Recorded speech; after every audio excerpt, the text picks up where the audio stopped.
கிறிஸ்து இயேசுக்குள் மிகவும் அன்பாய் அழைக்கப்பட்ட சகோதர சகோதரிகளே, இந்த நாளில் கூட நமது வாழ்நாளில் ஒரு நாளை கூட கொடுத்து பிதாவாகிய தேவனையும் ஆண்டவரை இயேசு கிறிஸ்துவையும் துதிக்கும் சோதனை நேரத்தை தந்ததற்கு நம் நன்றிகளும் துதிகளும் சோதனையை எடுத்துக்கொள்வோம். அது மட்டும் இல்லாமல் பிதாவாகிய தேவனாலும் ஆண்டவர் இயேசு கிறிஸ்துவுடைய அன்பின் வாழ்த்துக்களை உங்கள் முதலில் தெரிவித்துக் கொண்டு, காரைக்குடி சபையின் வாழ்த்துக்களையும் நாம் சார்ந்திருக்கக்கூடிய வேதமானவ அனைத்து கிளை சபையின் சார்பாகவும் உங்களுக்கு அன்பின் வாழ்த்துக்களையும் தெரிவித்துக் கொள்கிறோம். இன்றைக்கி நம்ம பார்க்க போகிற பாடத்தோட தலைப்பு என்ன அப்படின்னு பார்க்கும்போது, விசேஷமாக இன்றைக்கி ஒரு நாளை நம்ம சேர்த்து கொடுத்துருக்கிறாரு. அதாவது இதுவரைக்கும் நம்ம எவ்வளோ சத்தியங்கள் பார்த்துருந்தாலும் இந்த காலகட்டத்துக்கு ஏற்ற ஒரு சத்தியமாக ஒரு தொடர் வேதாகம பகுப்பாக இன்றைக்குரிய காரியங்களை நம்ம பார்க்க போகிறோம். ஸோ இன்றைக்கி எல்லோரும் நல்லாவே தெரிஞ்சிருக்கும். இன்றைக்கி பார்க்க போகிற பாடத்தோட தலைப்பு என்ன அப்படின்னு பார்க்கும்போது, உன்னத பாட்டு அப்படிங்கிற தலைப்பின் கீழே நம்ம ஒரு சில காரியங்களை இன்றைக்கி நம்ம பார்க்கலாம். ஸோ உன்னத பாட்டு அப்படின்னா நம்ம டக்குன்னு ஞாபகம் வர விஷயம் என்ன அப்படின்னு பார்க்கும்போது, அது வந்து யார் எழுதின புக்கு? சாலமோன் ராஜா எழுதின ஒரு புக்கு அப்படின்னு பார்க்குறோம். சாலமோன் ராஜாலே டக்கு நமக்கு ஞாபகம் வர இன்னொரு விஷயம் என்னென்னா, ஞானத்துக்கு ரொம்ப பேர் போன ஒரு கேரக்டர் யாருன்னா சாலமோன் ராஜா.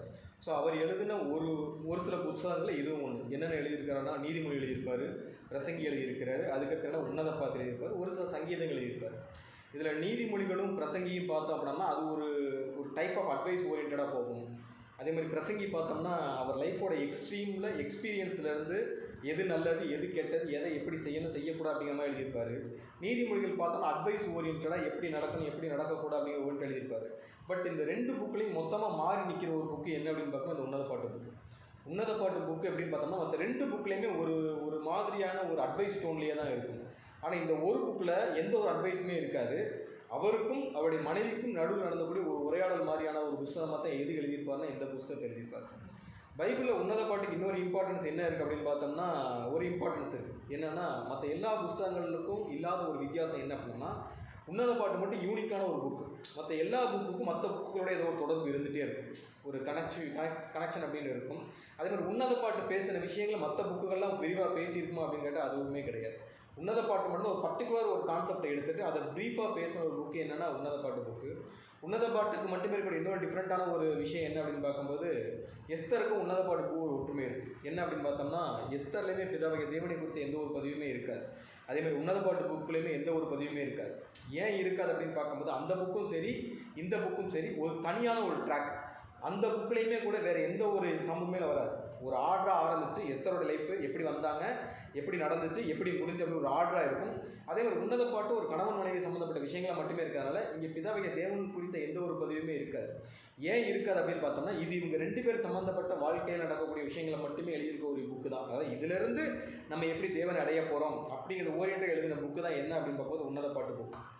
ஸோ ஃபஸ்ட்டு இந்த புக்கு அப்படின்னாலே நம்ம டக்குன்னு ஒரு விஷயம் ஞாபகம் வரும். என்ன அப்படின்னு பார்த்தோம்னா, என்னடா உன்னத பாட்டு அப்படின்னாலே நம்ம ஈஸியாக எடுத்து படிக்க முடியாத ஒரு புத்தகங்களில் ஒன்று என்ன உன்னத பாட்டு. நம்ம அதிகமாக டச் பண்ணாத ஒரு புக்குனா ரெவலேஷன் அதிகமாக டச் பண்ண மாட்டோம். காரணம் என்னென்னா, நமக்கு என்ன பண்ணாதுன்னா அதிகமாக என்ன பண்ணாது புரியாது. அதே மாதிரி எசேக்கியேல் தீர்க்க தரிசன புத்தகம், வேறு என்ன தீர்க்க தரிசனம், எரேமியா, இந்த மாதிரி ஒரு தீர்க்க தரிசனம் அப்படின்னு சொல்லிட்டாலே நமக்கு பெருசாக அதில் ஒரு பிடிப்பு இருக்காது, தெளிவாக புரியாது. ஈவினிங் ப்ரேயரோட அதிகமாக எதை தான் எடுப்போம் அப்படின்னு பார்த்தோம், ஒன்றும் நீதிமொழிகள் எடுப்போம், இல்லை சங்கீதங்களின் புத்தகங்கள் எடுப்போம், இல்லை புதிய ஏற்பாட்டில் யோவான் லூக்கா அது மாதிரி புத்தகங்களை படிச்சுட்டு நீட்டாக ப்ரேயர் பண்ணி படுத்துருவோம். மறந்தும் கூட எந்த புத்தகத்தை கை வைக்க மாட்டோம் அப்படிம்பாங்க, உன்னத பாட்டை கை வைக்க மாட்டோம். காரணம் என்னென்னா, உன்னத பாட்டுனாலே ஒரு அன்கம்ஃபர்டபுளான புக்காக நம்ம ஃபீல் பண்ணுவோம். இந்த புக்கை எப்படி படிக்கிறது, எப்படி புரிஞ்சுக்கிறது, யாராவது ஒரு கேள்வி கேட்டால் எப்படி பதில் சொல்கிறது அப்படிங்கிற ஒரு தயக்கம் எப்போ இருக்கும்னா அந்த உன்னத பாட்டு புக்கில் எல்லாருக்குமே இருந்துகிட்டே இருக்கும். அதனாலேயே கூட உன்னத பாட்டை நம்ம என்ன பண்ண மாட்டோம்னா பெருசாக எடுத்து வீட்டில் டிஸ்கஸ் பண்ணிடவே மாட்டோம். யாராவது ஒரு கேள்வி கேட்டால் கூட ஒரு பயமும் ஒரு பதட்டமும் வந்துடும். ஸோ அப்படி உண்மையிலே பயப்படுற மாதிரியான சம்பவங்கள் உன்னத பாட்டு புக்கில் இருக்கா அப்படின்னு ஒரு கேள்வி கேட்டோம் அப்படின்னா, அது யாருடைய புரிதல் அப்படின்னு பார்க்கும்போது நம்மளுடைய புரிதல் தான். ஏன்னா தேவன் எல்லாத்தையும் படைக்கும்போது எப்படி தான் படைச்சார் அப்படின்னா சரியாக தான் படைச்சார். நம்ம கண்ணுக்கு ஒரு விஷயம் தப்பாக தெரியுது அப்படின்னா பைபிளில் இருக்கிற விஷயம் தப்பாக இருக்கும் அப்படின்னு ஒரு கேள்வி கேட்டால் கண்டிப்பாக இருக்காது. ஸோ இந்த காலகட்டத்தில் இந்த புக்கை நம்ம ஏன் கண்டிப்பாக படிக்கணும் அப்படின்னு பார்த்தோம்னா, இந்த டைம் பீரியட் அப்படிப்பட்ட ஒரு டைம் பீரியட். என்ன மாதிரியான டைம் பீரியட் அப்படின்னு பார்க்கும்போது, சாலமோன் ராஜா நம்ம யாருக்கு அடையாளப்படுத்தும் அப்படின்னு பார்த்தோம்னா, யாருக்கு அடையாளப்படுத்துவோம்? இயேசு கிறிஸ்து. எந்த டைம் லைனில் இயேசு கிறிஸ்து அடையாளப்படுத்துவோம்? ராஜ்யத்தின் காலத்தில். எப்படி புரிஞ்சுக்கலாம்னா, தாவீதையும் நம்ம கிறிஸ்துக்கு தான் அடையாளப்படுத்துவோம், சாலமோனையும் கிறிஸ்துக்கு தான் அடையாளப்படுத்துவோம். ஆனால் சாலமோனை எந்த டைமில் அடையாளப்படுத்தலாம்னா, ராஜ்யத்திற்குரிய காலங்களில் கிறிஸ்துடைய 2ஆம் வருகையில் நடக்கக்கூடிய ஒரு காலங்களில் சாலமோன் அப்ளை பண்ணலாம். காரணம் என்ன அப்படின்னு பைபிளில் ஒரு வசனம் இருக்குது. சாலமோனின் நாட்களில் என்ன இல்லாமல் இருந்துச்சுன்னா யுத்தம் இல்லாமல் இருந்துச்சு. ஒரு சமாதானத்தின் கண்ட்ரியை எது இருந்துச்சுன்னா சாலமோன் நாட்களில் இருந்துச்சு. அப்படிங்கிறதுனால சாலமோன் ராஜாவுடைய நாட்கள் எதுக்கு அடையாளப்படுத்தணும், கிறிஸ்துடைய 2ஆம் வருகைக்கு கம்பேர் பண்ணி பார்க்குறோம். எக்ஸாக்டாக இப்போ அந்த டைம்ல தான் யார் இங்கே வாழ்ந்துட்டு இருக்கிறதுனா நம்ம வாழ்ந்துட்டு இருக்கோம். ஸோ இந்த டைமில் கிறிஸ்துவும் திருச்சபையும் பேசிக்கொள்ள மாதிரியான ஒரு விஷயம் தான் எங்கே எழுதி இருக்கப்படுதுன்னா உன்னத பாட்டில் எழுதியிருக்கு. ஸோ இந்த டைம்லைனில் எக்ஸாக்டாக கிறிஸ்துவோடைய 2ஆம் வருகையில் வாழ்ந்துட்டு இருக்க நம்ம கண்டிப்பாக புரிஞ்சிக்க வேண்டிய ஒரு விஷயம் தான் என்ன அப்படின்னு பார்க்கும்போது இந்த சாங்ஸ் ஆஃப் சாலமோன் அப்படிங்கிற இந்த ஒரு புக், ரைட்டுங்களா? ஸோ இந்த புக்கில் எக்ஸாக்டாக என்ன விஷயங்கள் இதை எழுதியிருக்காரு அப்படின்னு பார்த்தோம்னா, ஒரு கணவனுக்கும் மனைவிக்கும் நடுவில் நடக்கக்கூடிய ஒரு உரையாடலை தான் யார் எழுதி வச்சிருக்கா அப்படின்னு பார்க்கும்போது சாலமோன் ராஜா எழுதி வச்சிருக்கிறார். ஸோ எக்ஸாக்டாக ஒரு கணவனுக்கும் மனைவிக்கும் நடுவில் நடக்கக்கூடிய விஷயம். ஸோ இந்த புக்கை படிக்கிறதுக்கே நமக்கு ஏன் ஒரு அன்கம்ஃபர்டபுளான ஃபீல் வருதுன்னா, இதில் இருக்கக்கூடிய வார்த்தைகள் வந்து ஒரு மாதிரியான நம்ம அதிகம் பயன்படுத்தாத, நம்ம அதை அதிகம் கேட்டிராத ஒரு வார்த்தைகள், அதாவது பொதுவெளிகளில் நம்ம அதிகம் பயன்படுத்தக்கூடாத ஒரு சில வார்த்தைகள் இருக்கிறதுனால தான் இந்த புக்கை படிக்கிறதுக்கே ஒரு அன்கம்ஃபர்டபுளான ஃபீல் இருக்குது. ஸோ ஃபஸ்ட்டு நம்ம அந்த ஒரு பேக்ரவுண்டு இதை தெளிவாக புரிஞ்சுக்கணும். உண்மையிலே இந்த புக்கு அந்த நோக்கத்தில் தான் சாலமோன் ராஜா எழுதியிருக்கிறாரா, இல்லை நமக்கு தான் இந்த புக்கு சரியாக புரியலையா, இந்த புக்கை அன்கம்ஃபர்டபுள் ஃபீல் இல்லாமல் மற்ற புத்தகங்களை படிக்கிற மாதிரியே இந்த புக்கையும் படிக்கணும்னா நமக்கு ஒரு சில விஷயங்கள் தெளிவாக தெரிஞ்சிருச்சுன்னா மற்ற புத்தகங்கள் மாதிரி எதையும் நம்ம ஈஸியாகவும் எந்த ஒரு தயக்கமே இல்லாமல் படிக்கலாம் அப்படிங்கும்போது உன்னத பாட்டு புக்கை எந்த ஒரு தயக்கமே இல்லாமல் படிக்கலாம். அதுக்கு நம்ம பேசிக்காக தெரிஞ்சுக்க வேண்டிய ஒரு சில விஷயங்கள் என்னென்னா, இந்த புக்குடைய பின்னணி, சாலமோன் ராஜா இந்த புக்கை யாருக்காக எழுதினார், எந்த ஒரு மணலில் இருந்து எழுதினார், அதற்கு பின்னணி என்ன அப்படிங்கிற ஈஸியாக நம்ம புரிஞ்சுக்கணும். அப்படின்னா மற்ற புத்தகங்கள் வந்து எதையும் நம்ம எளிமையாக படிக்கலாம் அப்படின்னு பார்க்கும்போது உன்னத பாட்டை நம்ம எளிமையாக படிக்கலாம், ஈஸியாகவும் எந்த ஒரு தயக்கமேலாம் படிக்கலாம். ஸோ அதை தெரிஞ்சுக்கணுங்கிறக்காக தான் ஒரு முன்னோட்டமாக உன்னத பாட்டோட புக்கோட பிகினிங்கில் என்ன நடந்திருக்கும் அப்படிங்கிற ஒரு புரிதலாக தான் இந்த சப்ஜெக்டை பார்க்க போகிறோம். ஸோ இந்த சப்ஜெக்டுக்குரிய தலைப்பு என்ன அப்படின்னு பார்க்கும்போது the queen of songs of Solomon. அதாவது என்ன தெளிவாக சொல்லணும்னா, உன்னத பாட்டின் அரசி அப்படிங்கிற தலைப்பின் கீழாகத்தான் இந்த சப்ஜெக்ட் நம்ம என்ன பண்ண போகிறோம்னா பார்க்க போகிறோம். ஸோ இன்றைக்கி பார்க்க போகிற சப்ஜெக்டுக்குரிய ஆதார வசனமாக ஒரு வசனத்தை வாசிக்கலாம். வெளிப்படுத்தல் விசேஷம் 19ஆம் அதிகாரம் 7வது வசனம். வெளிப்படுத்தல் விசேஷம் 19வது அதிகாரம் 7வது வசனம் வாசிக்கும். நாம் சந்தோஷப்பட்டு களிகூர்ந்து அவருக்கு துதி செலுத்த கடவோம். ஸோ இந்த வசனத்தை எப்படி ஆரம்பிக்கிற யோவான் அப்படின்னு பார்க்கும்போது, நாம் சந்தோஷப்பட்டு களிகூர்ந்து அவருக்கு என்ன செலுத்த கடவோம், துதி செலுத்த கடவோம். யாருடைய கல்யாணம் வந்துருச்சுங்களாமா? இன்னும் என்ன முடியலை, கல்யாணம் முடியலை, இப்போதான் கல்யாணம் வந்துருச்சுன்னு சொல்லிட்டு அதுக்கு விட்னஸாக அவர் சொல்கிற விஷயம் என்னன்னா, அவருடைய மனைவி தன்னை ஆயத்தம் பண்ணினாள் என்று. ஸோ இப்போ யார் ரெடி ஆகிட்டேன்னு சொல்லிட்டது, நான் ரெடியாக இருக்கிறேன், என்னை வந்து என்ன பண்ணிக்கங்க, கல்யாணம் பண்ணிக்கங்க அப்படின்னு சொல்கிற மாதிரியான ஒரு பின்னணியில் தான் இன்னைக்கு பார்க்க போகிற டாபிக் போகுது. ஸோ இந்த ஒரு சூழ்நிலை ஒரு பொண்ணோட லைஃப்பில் எப்போ இருக்கும் அப்படின்னு பார்த்தோம்னா, என்னைக்கு இந்த ஒரு மென்டாலிட்டி இருக்கும். அதாவது என்னென்னா, அவரோட ஆட்டுக்குட்டியோட கல்யாணம் வந்தது, அவருடைய மனைவி தன்னை ஆயத்தம் பண்ணினாள் என்று. ஸோ இந்த பொண்ணு ரெடியாக இருந்தால் தான் எது நடக்கும், கல்யாணம் நடக்கும். அப்படிங்கிற பட்சத்தில் இப்போ யார் ரெடின்னு சொல்லிட்டது அப்படின்னு பார்க்கும்போது மனைவி சொல்லியாச்சு, நான் இதுக்கு ரெடி ஆகிட்டேன், மேரேஜுக்கு நான் ரெடி ஆகிட்டேன்னு சொன்னதுக்கப்புறம் தான் யாருடைய கல்யாணம் வந்துருக்குங்களாமா, கிறிஸ்துவுடைய கல்யாணம் வந்திருக்கு. அப்படின்னா இப்போ இந்த பொண்ணு என்ன டைம் லைனில் இருக்கணும், எந்த காலப்பகுதியில் இருக்கணும், ஒரு நான் கல்யாணத்துக்கு ரெடி அப்படின்னு சொல்லக்கூடிய காலம் எதுன்னு கேட்குறேன். கல்யாணத்துக்கு ரெடினா எப்போ கல்யாணம் பண்ணிக்கலாம், அதுக்கப்புறம் இந்த வார்த்தையை நான் சொல்லிட்டேன், நான் கல்யாணத்துக்கு ரெடி அப்படின்னு சொல்லிட்டா அதுக்கப்புறம் எப்போ கல்யாணம் பண்ணிக்கலாம், அப்போவே கூட என்ன பண்ணிக்கலாம், நான் கல்யாணத்துக்கு ரெடின்னு சொல்லிட்டாலே அடுத்த செகண்ட் கூட என்ன பண்ணிக்கலாம், நான் கல்யாணம் பண்ணிக்கலாம் அப்படிங்கிற டைம் லைனில் நடக்கக்கூடிய ஒரு சம்பவம் தான் இன்றைக்கி பார்க்கக்கூடிய இந்த உன்னத பாட்டு சம்பவம். ஸோ இந்த டைம் லைனில் இருக்கிற பொண்ணு இல்லை மனவாட்டி எப்படி ஒரு மைண்ட் செட்டில் இருப்பாங்க அப்படின்னு பார்த்தோம்னா, 2 விதமான மென்டாலிட்டியில் இருப்பாங்க. ஒன்று என்ன அப்படி பார்த்தோம்னா, தன்னை அழகுபடுத்திக்கக்கூடிய ஒரு சூழ்நிலை, தனக்காக வரப்போகிற கணவனுக்கு முன்னாடி நான் எப்படி நிற்கணும்னா ஒரு ப்ளசண்ட்டாக நிற்கணும், ஒரு அழகாக இருக்கணும், எந்த ஒரு பழுதும் இல்லாமல் எந்த ஒரு குறையும் இல்லாமல் ஒரு ஃபுல்ஃபில்லாக இருக்கணும் அப்படிங்கிறதுக்கு மூலமாக தன்னை அழகுபடுத்திக்கணும் அப்படிங்கிற சிந்தனையில் தான் அங்கே யார் இருப்பா அப்படின்னு பார்க்கும்போது அந்த ஒரு பொண்ணு இருக்கும். அந்த பொண்ணுக்கு இருக்கிற இன்னொரு மனநிலை என்னென்னா, தனக்காக வரக்கூடிய கணவனுக்குரிய ஒரு எதிர்பார்ப்பு, யார் வரப்போகிறா, எப்படி வரப்போகிறா, நம்மளை எப்படி பார்த்துக்க போகிறாங்க, அவங்கள்ட்ட நம்ம என்னெல்லாம் கிடைக்க போகுது, நம்ம அவங்களுக்காக என்னெல்லாம் கொடுக்க போகிறோம் அப்படிங்கிற ஒரு எக்ஸ்பெக்டேஷன் யாருக்கு இருக்கும்னா, ஸோ ஒரு பயங்கரமான ஒரு எக்ஸ்ட்ரீமான ஒரு எக்ஸ்பெக்டேஷன், எக்ஸ்ட்ரீமான ஒரு சந்தோஷத்தில் யார் அங்கே இருக்கிற அப்படின்னு பார்க்கும்போது அந்த பொண்ணு இருக்கும். எந்த பொண்ணு, மனவாட்டி இல்லை மனைவியாய் நியமிக்கப்பட்ட அந்த பொண்ணு சந்தோஷமாக இருக்கப்படனா அந்த டைம்ல எழுதின புக்கு தான் எந்த புக்கு அப்படின்னு பார்க்கும்போது இந்த ஒரு புக்கு. அதாவது எக்ஸ்ட்ரீமான சந்தோஷம், எமோஷனை நம்ம வந்து அணையெல்லாம் போட்டு என்ன பண்ண முடியாது, அடக்கிலாம் வைக்க முடியாது. எமோஷனுங்கிறது வந்து ஒரு பிளாஸ்ட் ஆகிற ஒரு விஷயம், அது ஓப்பன் ஆகிடுச்சு அப்படின்னா அது இதுக்குள்ளே தான் அப்படின்ற மாதிரி வரைமுறையெல்லாம் என்ன பண்ண முடியாதுன்னா படுத்தவே முடியாது. ஸோ அப்படி ஒரு வரைமுறைப்படுத்த முடியாத ஒரு சூழ்நிலை தான் இந்த ஒரு பாட்டை யார் பாட ஆரம்பிக்கிற அப்படின்னு பார்க்கும்போது சாலமோன் ராஜா பாட ஆரம்பிக்கிறாரு. ஸோ டேரெக்டான சப்ஜெக்டில் போயிடலாம். ஸோ சாலமோன் எழுதின உன்னத பாட்டு 1ஆம் அதிகாரம் 1வது வசனம் வாசிக்கலாம். சாலமோன் உன்னத பாட்டு 1ஆம் அதிகாரம் 1ஆம் வசனம். சாலமோன் பாடின உன்னத பாட்டு. ஸோ ஸோ இது கிளியராக முதல் வசனத்திலே ஒரு விட்னஸ் பண்ணி ஆரம்பிச்சிட்டாரு. என்ன சொல்லி ஆரம்பிச்சிருக்கிறாரு? சாலமோன் பாடின உன்னத பாட்டு. இது யார் தான் பாடி இருக்கிறது? சாலமோன் தான் பாடிட்டேன்னு தெளிவாக சொல்லிட்டார். ஆனால் அவர் இங்கே சொல்லாத ஒரு விஷயம் என்னன்னா, இந்த பாட்டை நான் யாருக்காக பாடினேன் அப்படிங்கிற விஷயத்தை என்ன பண்ணல, அவர் சொல்லலை. ஸோ இந்த பாட்டை அவர் யாருக்காக தான் பாடியிருக்க வாய்ப்பு இருக்கு? யாருக்காக தான் பாடியிருக்க வாய்ப்பு இருக்குன்னா அவர் மனைவிக்காகத்தான், வேற வாய்ப்பே இல்லை. ஏன்னா இந்த முதலே பார்த்துட்டோம், இந்த புக் வந்து ஒரு கணவன் ஒரு மனைவிக்காக பாடின பாட்டு அப்படின்னு பார்க்கும்போது சாலமோன் அவருடைய மனைவிக்காக பாடின பாட்டு தான் எந்த பாட்டு அப்படிங்கிற உன்னத பாட்டு. ஸோ மனைவிக்காக அப்படின்னு சொல்லும் போது அதுக்கு இன்னொரு ஒரு சந்தேகம் வரும். என்ன சந்தேகம் வரும்? ஏன் அப்படின்னு பார்க்கும்போது ஒரு வசனம் வாசிக்கலாம். 1 ராஜாக்கள் 11வது அதிகாரம் 3வது வசனம். 1 ராஜாக்கள் 11வது அதிகாரம் 3ஆம் வசனம். அவனுக்கு பிரபுக்கள் குலமான 700 மனையாட்டிகளும் 300 மறுமனையாட்டிகளும் இருந்தார்கள். அவனுடைய ஸ்திரீகள். ஸோ இங்கே சாலமோனுக்கு எத்தனை மனைவிகள் இருந்திருக்கா அப்படின்னு பார்க்கும்போது பிரபுக்கள் குலமான 700 மனையாட்டிகளும் 300. ஸோ ஏறக்குறைய 1000 மனைவிகள் அங்கே யாருக்கு இருந்திருக்கிறது அப்படின்னு பார்க்கும்போது யாருக்கு இருந்திருக்கா? சாலமோன் ராஜாக்கு இருந்திருக்கிறாங்க அப்படின்னு பார்த்தோம்னா, இப்போ பிரச்சனை என்ன அப்படின்னு பார்க்கும்போது இந்த 1000 மனைவிகளில் சாலமோன் யாரை குறித்து இந்த பாட்டு பாடியிருக்கார்? இந்த 1000 மனைவிகளில் சாலமோன் யாரை குறித்து இந்த பாட்டு பாடியிருக்கார் அப்படிங்கிறத ரெண்டாவது ஒரு கேள்வி. ரைட்டு தானே? மனைவிக்காக தான் பாடினாரு, அதில் எந்த ஒரு மாற்று கருத்தும் கிடையாது. இந்த பாட்டை இவர் யாருக்காக தான் பாடியிருக்கிறாரு அப்படிங்கிற ஒரு கேள்வி. இந்த கேள்விக்கு பின்னாடி இன்னொரு ஒரு கேள்வி. 1000 மனைவி கல்யாணம் பண்ணார்ல, 1000 மனைவிகள் அது என்ன ஒரு மனைவிக்கு மட்டும் பாட்டு? மற்ற மனைவிகள்லாம் 1000 மனைவிகளை கல்யாணம் பண்ணாரு, அதில் என்ன ஒரு மனைவிக்கு மட்டும் பாட்டு? அப்போ மற்ற மனைவிகள் நிலைமையெல்லாம் அவங்கள கடமை கல்யாணம் பண்ணாதான்? நம்ம சாலமோன் லைஃப் ஹிஸ்டரி கொஞ்சம் இன்டீரியராக படித்து பார்த்தோம்னா இவருக்கு 1000 மனைவிகள் எதுக்காக அவர் கல்யாணம் பண்ணியிருப்பார் அப்படின்னு பார்க்கும்போது அதுக்கு பின்னாடி அவருடைய ஞானம் வேலை செஞ்சுருக்கும். என்ன ஞானம் வேலை செஞ்சுருக்கும் அப்படின்னு பார்க்கும்போது என்ன ஞானம் வேலை செஞ்சுருக்கும்? அவர் சுற்றி இருக்கிற நாடுகள் எதிரி நாடுகள்லேருந்து எந்த பிரச்சனையும் வரக்கூடாதுன்னு சொல்லிட்டு தான் சுற்றி இருந்த எல்லா நாடுகள்லேருந்து அந்நிய நாடுகளில் என்ன பண்ணியிருப்பாருன்னா கல்யாணம் பண்ணியிருப்பார். ஸோ எல்லா நாடுகளையும் மாமனார் வீடாக மாற்றிருப்பார். ஸோ மாமனார் வீடு சம்மந்தி வீடுன்னு சொல்லுவோம்ல, ஸோ சம்மந்தி வீடாக மாட்டினா என்ன பிரச்சனை வராது? யாருமே பிரச்சனைக்கு வரமாட்டாங்க, நம்ம நிம்மதியாக இருக்கலாம் அப்படிங்கிற நோக்கத்தில் தான் இப்போ சாலமோன் என்ன பண்ணாருன்னா அவருடைய இன்டெலிஜென்ட்டை யூஸ் பண்ணி 1000 மனைவிகளை கல்யாணம் பண்ணிட்டார். ஸோ பிரச்சனை என்னன்னா இந்த 1000 மனைவிகளை கல்யாணம் பண்ணதோட பேஸ் என்ன? ஒரு கம்பல்ஷன் ஓரியன்டான பேஸ், ஒரு கம்பல்சரி, வேற வழியே இல்லை. இந்த பிரச்சனையில நான் தப்பிக்கணும்னா இந்த ஒரு விஷயத்துல என்னதான் பண்ணி ஆகணும், போய் தான் ஆகணும் அப்படின்னு சொல்லிட்டு தான் 1000 மனைவிகளை என்ன பண்ணாரு? கல்யாணம் பண்ணாரு. ஒரு மிகப்பெரிய குடும்பம் தான் யாருடைய குடும்பம் அப்படின்னு பார்க்கும்போது சாலமோனுடைய குடும்பம். நம்ம அன்னைக்கு கூட சொன்னோம் என்னன்னா ஒரு கல்யாணமே நடந்துச்சு அப்படின்னா கூட அந்த கல்யாண வீட்டுக்கு நீங்கள் குடும்பத்தோட வாங்க அப்படின்னு சொன்னால் சாலமோன் எப்படி போவார்னு இப்படி தான் போவார். எத்தனை மனைவி கூட?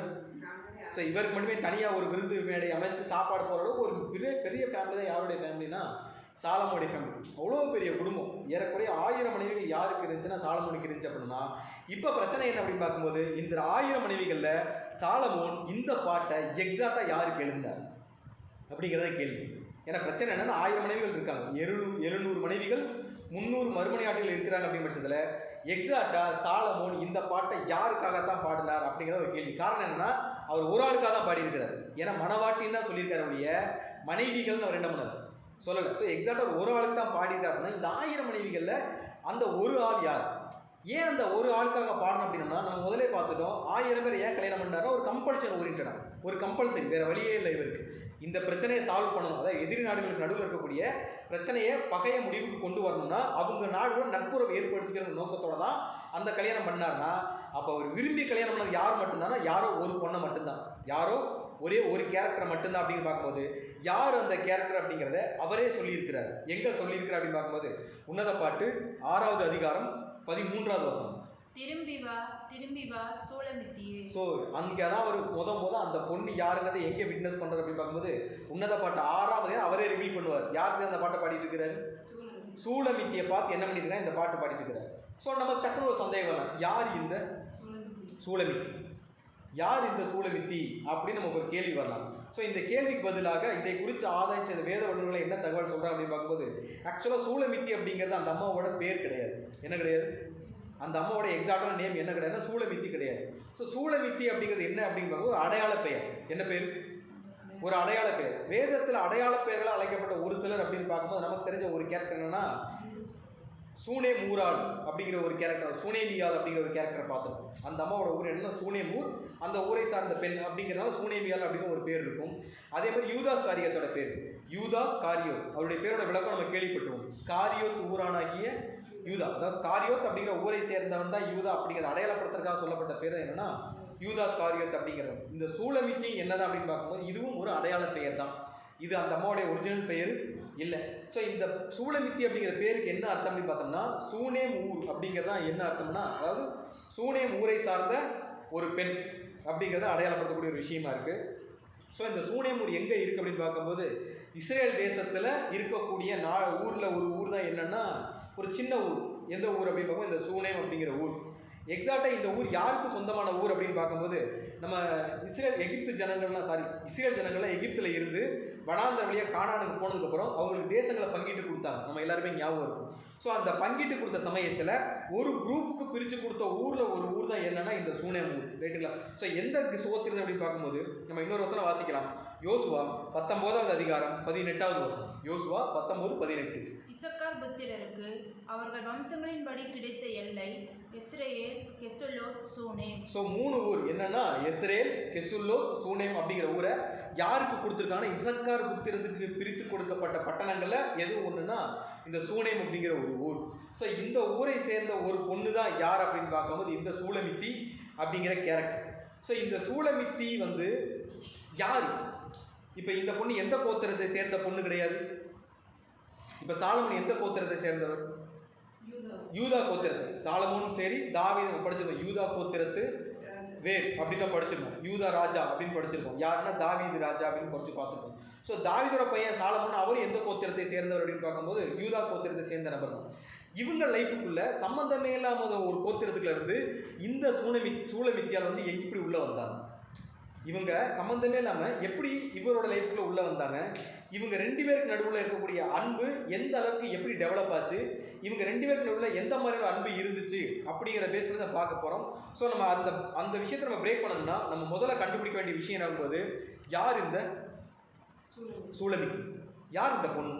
இந்த பொண்ணுக்கும் சாலமோனுக்கு என்ன லைஃப் அப்படின்னு பார்க்கும்போது நமக்கு இருக்கிற ஒரே க்ளூ என்னன்னா சூனேம் அப்படிங்கிற ஊர் மட்டும்தான். இந்த சூலமித்திங்கிற பேருடைய அர்த்தம் சூனேம் ஊரை சேர்ந்த ஒரு பெண் அப்படிங்கிறது மட்டும்தான். அது ஒரு அடையாள பேர், அது நம்மளோட பேர் இல்லை. அப்படின்னா நமக்கு இருக்கக்கூடிய ஒரே க்ளூ என்னன்னா சாலமோன் லைஃப்ல வந்த ஒரு கேரக்டர் எந்த ஊரை சேர்ந்த பொண்ணு? சூனேம் ஊரை சேர்ந்த பொண்ணு அப்படின்னு பார்க்குறோம். ஸோ இந்த பொண்ணை குறித்து வேதத்தில் வேறு எங்கேயாவது பதிவுகள் இருக்குது அப்படின்னு பார்த்தோம்னா ஒரே ஒரு இடத்துல பதிவு இருக்குது. எங்கே அப்படின்னு பார்க்கும்போது ஒரு வசனம் வாசிக்கலாம். 1 ராஜாக்கள் 1ஆம் அதிகாரம் 1-4 வசனங்கள். இதை நம்ம வீட்டில் ஃப்ரீயாக படித்து பார்க்கலாம். இங்கே என்ன சம்பவம் இருக்கும் அப்படின்னு பார்க்கும்போது அபிஷா அப்படிங்கிற ஒரு பொண்ணோட இன்ட்ரோடக்ஷன் இருக்கும். இங்கே என்ன சம்பவம் இருக்கும்? அபிஷா அப்படிங்கிற ஒரு பொண்ணோட இன்ட்ரோடக்ஷன் இருக்கும். இந்த சம்பவத்தில் என்ன சம்பவம் நடந்துட்டு இருக்கும் அப்படின்னு பார்க்கும்போது தாவீது ராஜா வயது சென்ற காலத்தில் இருப்பார். ரொம்ப ஒரு மரண நிலைமை, ஒரு சீரியஸான கண்டிஷனில் இருப்பார். ஸோ அந்த டைமில் இவர் கூட இருந்து இவரை பார்த்துக்கிறதுக்காக பணியமர்த்தப்பட்ட இல்லை மனைவியாக கொடுக்கப்பட்ட ஒரு பொண்ணு தான் என்ன அப்படின்னு பார்க்கும்போது இந்த அபிஷா அப்படிங்கிற ஒரு பொண்ணு. இந்த பொண்ணை குறித்து நம்ம ஒரு வசனம் மட்டும் வாசிக்கலாம். 1 ராஜாக்கள் 1ஆம் அதிகாரம் 3வது வசனம். 1 ராஜாக்கள் 1ஆம் அதிகாரம் 3ஆம் வசனம். இஸ்ரவேலின் எல்லையில் எல்லாம் அழகான ஒரு பெண்ணை தேடி சூனேம் ஊராளாகிய அபிஷாவை கண்டு அவளை ராஜாவினிடத்தில் கொண்டு வந்தார்கள். ஸோ இப்போ என்ன நடக்குதுன்னா ராஜாவுக்கு ஒரு சூரியஸ் கண்டிஷனில் இருக்குது. அவர் அந்த டைமில் பார்த்துக்கிறதுக்கு ஒரு யங் லேடி வேணும், ஒரு சின்ன பொண்ணு, ஒரு கன்னி பொண்ணு, திருமணமாகாத ஒரு பொண்ணு வேணும்னு சொல்லிட்டு அந்த ஊர் ஃபுல்லாக தேடி இஸ்ரவேலின் எல்லையில் போய் தேடிட்டு அங்கே யாரை கூட்டிகிட்டு வராங்கன்னா சூனேம் ஊராளாகிய அபிஷாகை ராஜாவிட்ட என்ன பண்ணுறாங்க? கூட்டிகிட்டு அவருக்கு மனைவியாக கொடுக்குறாங்க அப்படிங்கிற அந்த வசனம் கண்டினியூ ஆகும். நம்ம வீட்டில் போய் ஃப்ரீயாக படித்து பார்த்துக்கலாம். ஸோ இங்கே மேட்ரு யாருன்னா இப்போ சாலமோன் லைஃப்பில் பார்த்த ஒரு சூலமித்தியார் அப்படிங்கிற கேரக்டர், அதாவது சூனேம் ஊர் அப்படிங்கிற கேரக்டர் இதுக்கு முன்னாடி அவர் லைஃப்பில் எங்கே வந்திருக்கு அப்படின்னு பார்க்கும்போது தாவீது ராஜாவுடைய சம்பவத்தில் வந்திருக்கு. ரைட்டுங்களா? ஸோ இந்த ஒரு கேரக்டரை பேஸ் பண்ணி தான் இந்த ஒரு கேரக்டரோட வேலை என்னன்னா தாவீது ராஜாவுக்கு மனைவியாக கொடுக்கப்பட்ட ஒரு பொண்ணு தான் யார்? ஸோ பைபிளை கிரிட்டிசைஸ் பண்ணுற, தவறாக பேசுகிற, பைபிளை கொஸ்டின் பண்ணுறவங்க அதிகமாக முன்னெடுத்து வைக்கக்கூடிய வசனம் என்னன்னா இந்த ஒரு வசனம். ஒரு வயசான காலத்தில் ஒரு வயசான நபருக்கு, அதுவும் இன்னும் கொஞ்சம் நேரத்தில் என்ன ஆக போகிறாரு, எப்போ சாகு வரும்னே தெரியாமல் இருக்கக்கூடிய கண்டிஷனில் ஒரு சின்ன பொண்ணை கல்யாணம் பண்ணி அந்த பொண்ணை அந்த வசனம் அப்படி தான் இருக்கும்.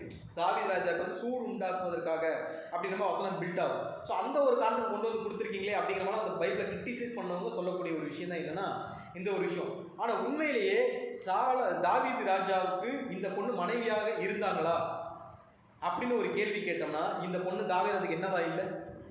மனைவியா இல்லை, மனைவியாக கொடுக்கப்பட்டாங்க. எதுக்கு? எப்படி கொடுக்கப்பட்டாங்க?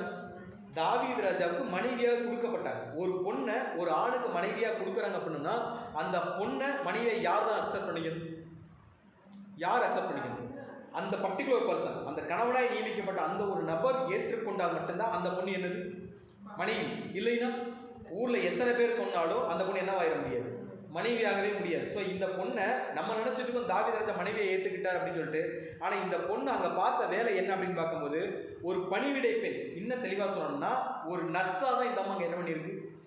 ஒரு வயதான நபருக்கு என்னென்ன தேவைகள் வேணுமோ அந்த தேவைகளை செய்து கொடுக்கக்கூடிய ஒரு பெண்ணாக தான் அங்கே யார் இருந்திருக்கா அப்படின்னு பார்க்கும்போது இந்த பொண்ணு இருந்திருக்கு.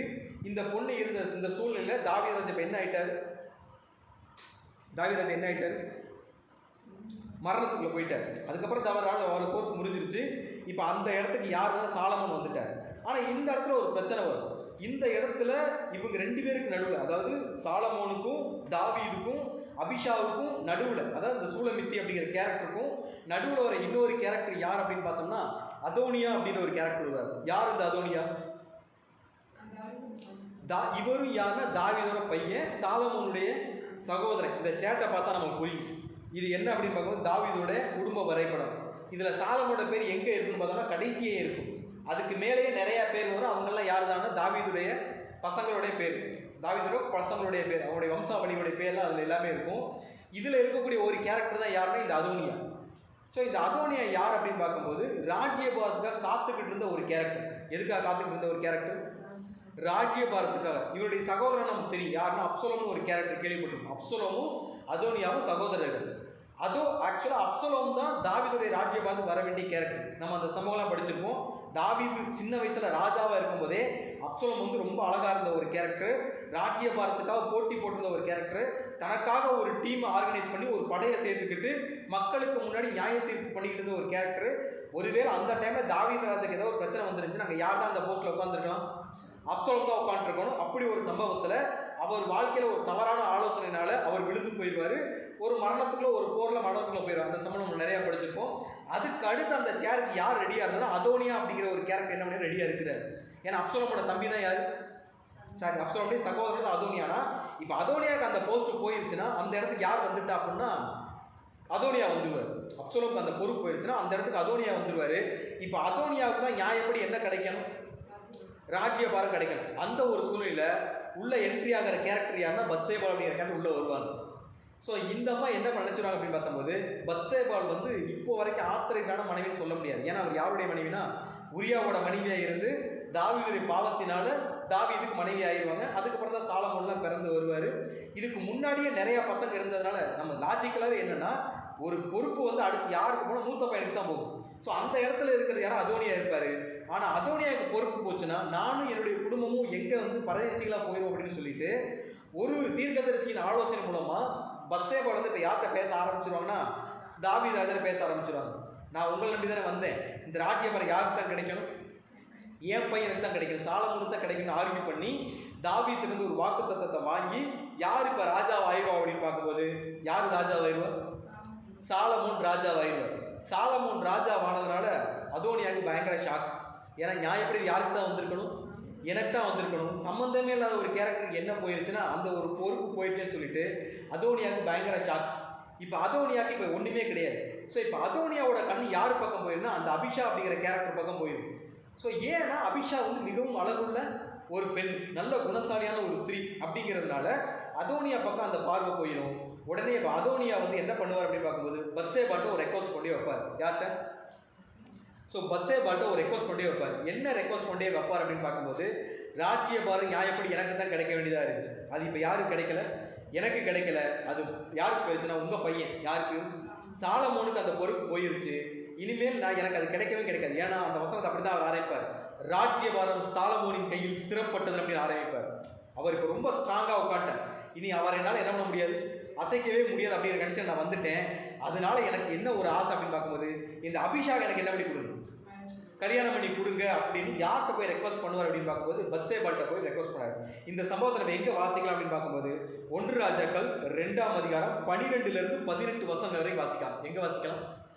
1 ராஜாக்கள் 2ஆம் அதிகாரம் 12 18 வசனங்கள் வரைக்கும் அதோனியாவுக்கும் பத்சேபாவுக்கும் நடுவில் நடந்த அந்த ஒரு கான்வர்சேஷன் படிச்சுக்கலாம். வீட்டில் ஃப்ரீயாக படிச்சு பாருங்க. மேட்ரு என்ன இதான் நடந்திருக்கும்.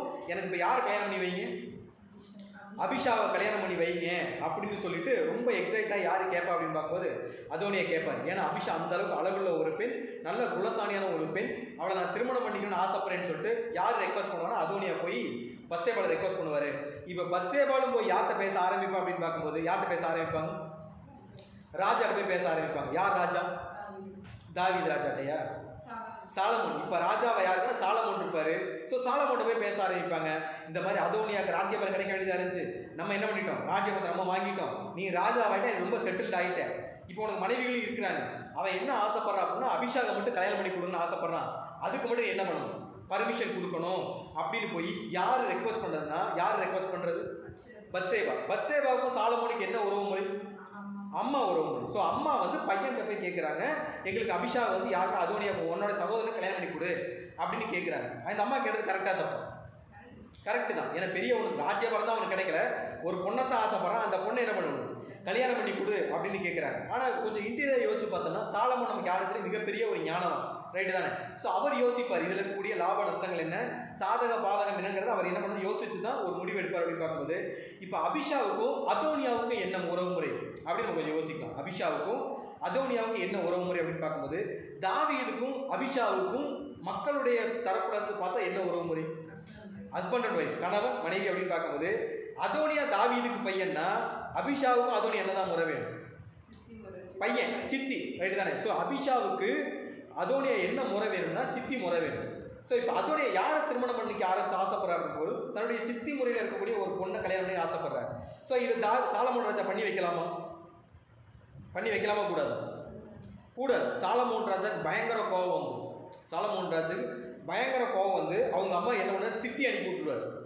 நீ கேட்குறது கொஞ்சம் கூட சரியில்லைன்னு சொல்லிட்டு திட்டி அனுப்பி விட்டுருவார். இந்த சம்பவம் நம்ம எங்கே வாசிக்கலாம் அப்படின்னு பார்க்கும்போது அந்த 1 ராஜாக்கள் 2ஆவது அதிகாரம் 19 22 வசனங்கள் வரைக்கும் வாசிச்சோம்னா இதில் என்ன சம்பவம்னா பத்சேபாவுக்கும் சாலமோனுக்கும் நடுவில் நடந்த கான்வர்சேஷன்.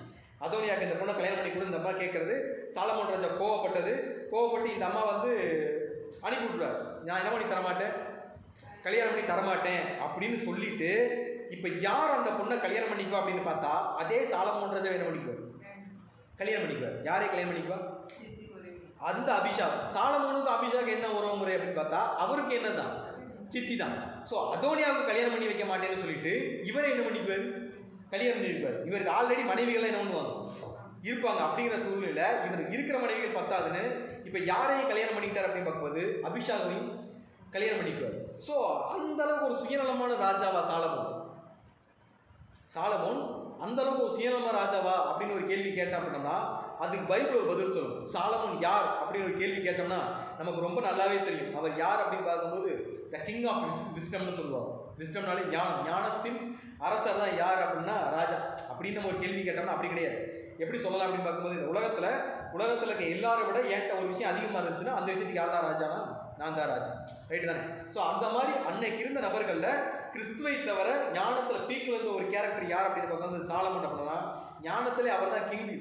ஆனால் அவர் இப்படி ஒரு முடிவு எடுத்திருக்காரு அப்படின்னா அதுக்கு பின்னாடி என்ன இருக்கும், ஒரு ரீசனபிளான ஒரு ரீசன் கண்டிப்பாக இருக்கும். அப்படிங்கிற பட்சத்தில் அந்த ரீசன் என்ன, ஏன்னா பைபிள் அவருக்கு என்ன தான் பேர் கொடுத்துருக்குன்னா நம்ம அவர் பண்ண ப்ரேயர் நம்ம நல்லாவே ஞாபகம் இருக்கும். என்ன ப்ரேயர் பண்ணியிருப்பார் அப்படின்னு பார்க்கும்போது நம்ம 1 ராஜாக்கள் 3ஆம் அதிகாரம் 9-12 வசனங்களை படிச்சிருக்கோம். அவர் ராஜாவாகிற ஸ்டேஜில் இந்த ராஜ்ய பாரத்தை காக்கிறதுக்கு எனக்கு எந்த ஒரு தகுதியும் இல்லைன்னு சொல்லப்ப தேவன் அந்த ப்ரேயர் அக்செப்ட் பண்ணிட்டு அவருக்கு அளவுக்கு அதிகமான ஞானத்தையும் ஆஸ்திகளையும் ஐஸ்வர்யங்களையும் கொடுத்துருக்காரு. ஸோ அந்த அளவுக்கு ஞானத்தில் ஐஸ்வர்யமான இருந்த ஒருத்தர் எடுத்த முடிவு தான் என்ன முடிவு அப்படின்னு பார்க்கும்போது அந்த அபிஷாக திருமணம் பண்ணிக்கக்கூடிய சூழ்நிலை, ரைட்டு தானே? ஸோ அப்படி அதுக்கு பின்னாடி இருந்தக்கூடிய நியாயமான காரணங்கள் என்ன அப்படின்னு நம்ம பார்த்தோம் அப்படின்னு பார்த்தோம்னா ஒரே ஒரு காரணம் என்னன்னா இவர் ஞானத்தில் ரொம்ப பெரியவர். அதோனியா கேட்டது என்னவோ அபிஷாக கல்யாணம் பண்ணிக்கணும்னு சொன்னதுதான். அதுக்கு பின்னாடி அதோனியா ஒரு ட்ராப் செட் பண்ணி, ட்ராப்னா புரியுதுல, ஒரு கண்ணி வலை ஒன்று செட் பண்ணி வச்சிருந்தார். அந்த ட்ராப்பை யாருக்கு தெரியல அப்படின்னு பார்க்கும்போது பத்சேபாளுக்கு தெரியல. ஆனால் ஞானத்தில் பீக்கா அந்த சாலமோனுக்கு என்ன தெரியும்னா அந்த ட்ராப் ரொம்ப தெளிவாக தெரிஞ்சு. என்ன ட்ராப் அப்படின்னு பார்க்கும்போது இந்த மாதிரியான சம்பவங்கள் எந்த மாதிரியான ராணியை மகன் கல்யாணம் பண்ணிக்கிறது, அதாவது ராணியை மகன் எப்படி சொல்லலாம், அம்மாவை இல்லை சித்தியை, ராஜாவுடைய மனைவியை ராஜாவோட பையனே கல்யாணம் பண்ணிக்கிறது தாவீதோட லைஃப் ஹிஸ்டரியில் புதுசாக ஒன்றும் நடந்த விஷயம் கிடையாது. இதுக்கு முன்னாடியே ஒரு சம்பவம் நடந்தது. யாருடைய லைஃப் ஹிஸ்டரினா இவருடைய சகோதரன், அதாவது அதோனியாவுடைய சகோதரன் லைஃப்லேயே ஒரு சம்பவம் நடந்திருக்கு. என்ன சம்பவம் நடந்துச்சு அப்படின்னா, அப்சலோம் இருந்தாருல்ல. ஸோ அப்சலோம் வந்து ராஜ்யபாரத்துக்கு ட்ரை பண்ணிட்டு இருக்கும்போது அவர் கூட இருந்த ஒரு கேரக்டர் யாருன்னா அகித்தோப்பேல் அப்படிங்கிற ஒரு கேரக்டர் என்ன சொல்லுவார் அப்படின்னு பார்க்கும்போது நம்ம ஒரு வசனம் வாசிக்கலாம். 2 சாமுவேல் 16வது அதிகாரம் 21ஆம் வசனம். அப்பொழுது அகித்தோப்பேல் அப்சலோமை நோக்கி, வீட்டை காக்க உம்முடைய தகப்பன் பின் வைத்த அவருடைய மறுமனை ஆட்டிகளிடத்தில் பிரவேசியும். அப்பொழுது உம்முடைய தகப்பனுக்கு நாற்றமாய் போனீர் என்பதை இஸ்ரவேலர் எல்லாரும் கேள்விப்பட்டு உம்மோடு இருக்கிற எல்லாருடைய கைகளும் பலக்கும் என்று. ஸோ இப்போ என்ன சொல்லிட்டு இருக்கிறா இந்த வசனத்தை வந்து திருவள்ளுவத்தில் படித்தா இன்னும் கிளியராக இருக்கும். நம்ம விளக்கத்தை மட்டும் பார்த்தரலாம். இப்போ அப்சலோம் என்ன சொல்கிறான்னா அகித்தோப்பேலை நோக்கி, இப்போ உங்கள் ராஜா வந்து ஊரை விட்டு ஓடிட்டார். தாவீது ராஜா பண்ண ராஜ்யபாரத்துலேருந்து ஊரை விட்டு வனாந்தரத்தில் ட்ராவல் பண்ணிட்டு இருக்க டைமில் இப்போ அகித்தோப்பேல் அப்சலோம் பார்த்து என்ன சொல்லுவார்னா, இப்போ வீட்டையும் ராஜ்யத்தையும் பார்க்கறதுக்கு யார் மட்டும்தான் இருக்கிறது? தாவீதுடைய மனைவிகள் மட்டும்தான் இருக்கிறாங்க. இப்போ நீ என்ன பண்ணுனா அவர்களிடத்தில் பிரவேசியும் அப்படின்னு சொல்ல. பிரவேசிக்கும் அவங்க கூட போயிட்டு குடும்ப வாழ்க்கையை வந்து ஆரம்பித்து நீ நடத்து. அப்படி நடத்துனீன்னா தாவீதுக்கு இருக்கிற கெட்ட பேர் இன்னும் என்னவாயிடுமாமா? அதாவது பேரெல்லாம் கெட்டு போயிடும்னு சொல்லுவோம்ல, அவன் பேரை கெடுக்கிறதுக்கு வேற ஆப்ஷனே இல்லை. இது ஒன்று தான். இதை செஞ்சுட்டா எப்படி பேர் டெவலப் ஆயிடும் அப்படின்னு பார்த்தோம்னா, சொந்த மனைவிகளே பாதுகாக்க யாரால முடியல? தாவீது ராஜாவால் முடியல. மனைவிகளையே அபகரிச்சுக்கிட்டவங்களால இந்த ராஜ்யபாரத்தை ஈஸியாக என்ன பண்ண முடியும்? அபகரிச்சுக்க முடியும் அப்படின்னு சொல்லிட்டு உண்மையில இருக்கக்கூடிய அந்த இது வந்து டெவலப் ஆயிரும். தாவீதோட சில பேர் கெட்டு போயிடும். இப்படி இதை செய்யணும்னு சொல்லிட்டு யாருக்கு ஐடியா கொடுத்துருப்போம் அப்படின்னு பார்க்கும்போது இந்த அகித்தோப்பேல் என்ன பண்ணுவாருன்னா அப்சலோம் என்ன பண்ணுவாருன்னா ஒரு ஐடியா கொடுப்பாரு. இந்த ஐடியாவை அப்சலோம் செய்வார். செஞ்சோன்னா தாவீது கோவம் வரும். அப்புறம் வருவார், சண்டை நடக்கும். அந்த சண்டையில் யார் வந்து இந்த படிச்சிருக்கோம் கருவாளி மரத்தில் வந்து முடி மாட்டி என்ன பண்ணிடுவார்னா செத்து போயிடுவார். யாரு? அப்சலோம். இப்போ இதே ட்ரையை இங்கே யார் பண்ணுவா அப்படின்னு பார்க்கும்போது அதோனியாவும் பண்ணுவார். இதே ட்ரையை அப்சலோம் என்ன பண்ணானோ அவருடைய சகோதரனும் அதே முயற்சியை தான் பண்ணுவான். என்ன முயற்சி பண்ணுவோம் அப்படின்னு பார்த்தோம்னா, நமக்கு ராஜ்யபாரம் நம்ம கையை விட்டு போயிருச்சு. இந்த ராஜ்யபாரத்தை நம்ம கைக்குள்ள மறுபடியும் கொண்டு வந்துடணும்னா நம்ம ஒன்று சாலமோனை ஜெயிக்கணும். சாலமோனை ஜெயிக்க முடியுமானா கண்டிப்பாக முடியாது. வசனமே அவரே சொல்லியிருப்பார், ராஜ்யபாரம் சாலமோனின் கையில் ஸ்திரப்பட்டது அப்படிப்பாரு. அவன் ஸ்ட்ராங்காக உட்காந்துட்டான். அதில் அவனை சண்டை போட்டு என்னால் என்ன முடியாது, இந்த ராஜ்யபாரத்தை வாங்க முடியாது. இந்த ராஜ்யபாரம் ஏன் கண்ட்ரோலுக்குள்ள வரணும்னா சாலமோன் இதை தான் அப்ளை பண்ணார். புறஜாதிகளுடைய பொண்ணுங்களை ஏன் கல்யாணம் பண்ணான்னா அந்த ராஜ்யத்தை யார் கண்ட்ரோலில் கொண்டு வரணும்? ஏன் கண்ட்ரோலில் கொண்டு வரணுங்க அந்த பொண்ணை கல்யாணம் பண்ணார். இப்போ அதோனியும் அதே ஸ்டைல் தான்.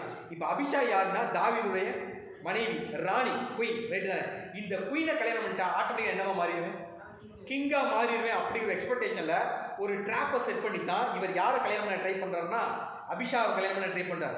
மற்றபடி அபிஷா மேலே அன்போ பாசமோ நேசமோ ஒரு பிடிப்போ யாருக்கு இல்லை அப்படின்னு பார்க்கும்போது அதோனியாக்கு இல்லை. அதோனியா அபிஷா மூலமாக ஒரு வலையை விரிக்கிறாரு. இதன் மூலமாக ராஜ்யபாரத்தை கைப்பற்றணும் பிளான் பண்ணுறாரு. ஆனால் அது ஃபெயிலியர் ஆகிடுது. ஏன்னா சாலமோன் ராஜா கிளியராக தெரியும் இவன் பண்ணுறது என்னது ஒரு சூழ்ச்சி அப்படின்னு சரி சொல்லிட்டு இவரை தள்ளி விட்டுட்டு கடைசியில் அபிஷாவை யார் தான் கல்யாணம் பண்ணிக்குவா அப்படின்னு பார்க்கும்போது சாலமோனே கல்யாணம் பண்ணிக்குவார். யார் கல்யாணம் பண்ணிக்குவா? ஸோ சாலமோன் தான் அபிஷாவை கல்யாணம் பண்ணினாரு அப்படிங்கிறதுக்கு ஒரு சில முகாந்திரங்கள் இருக்கு.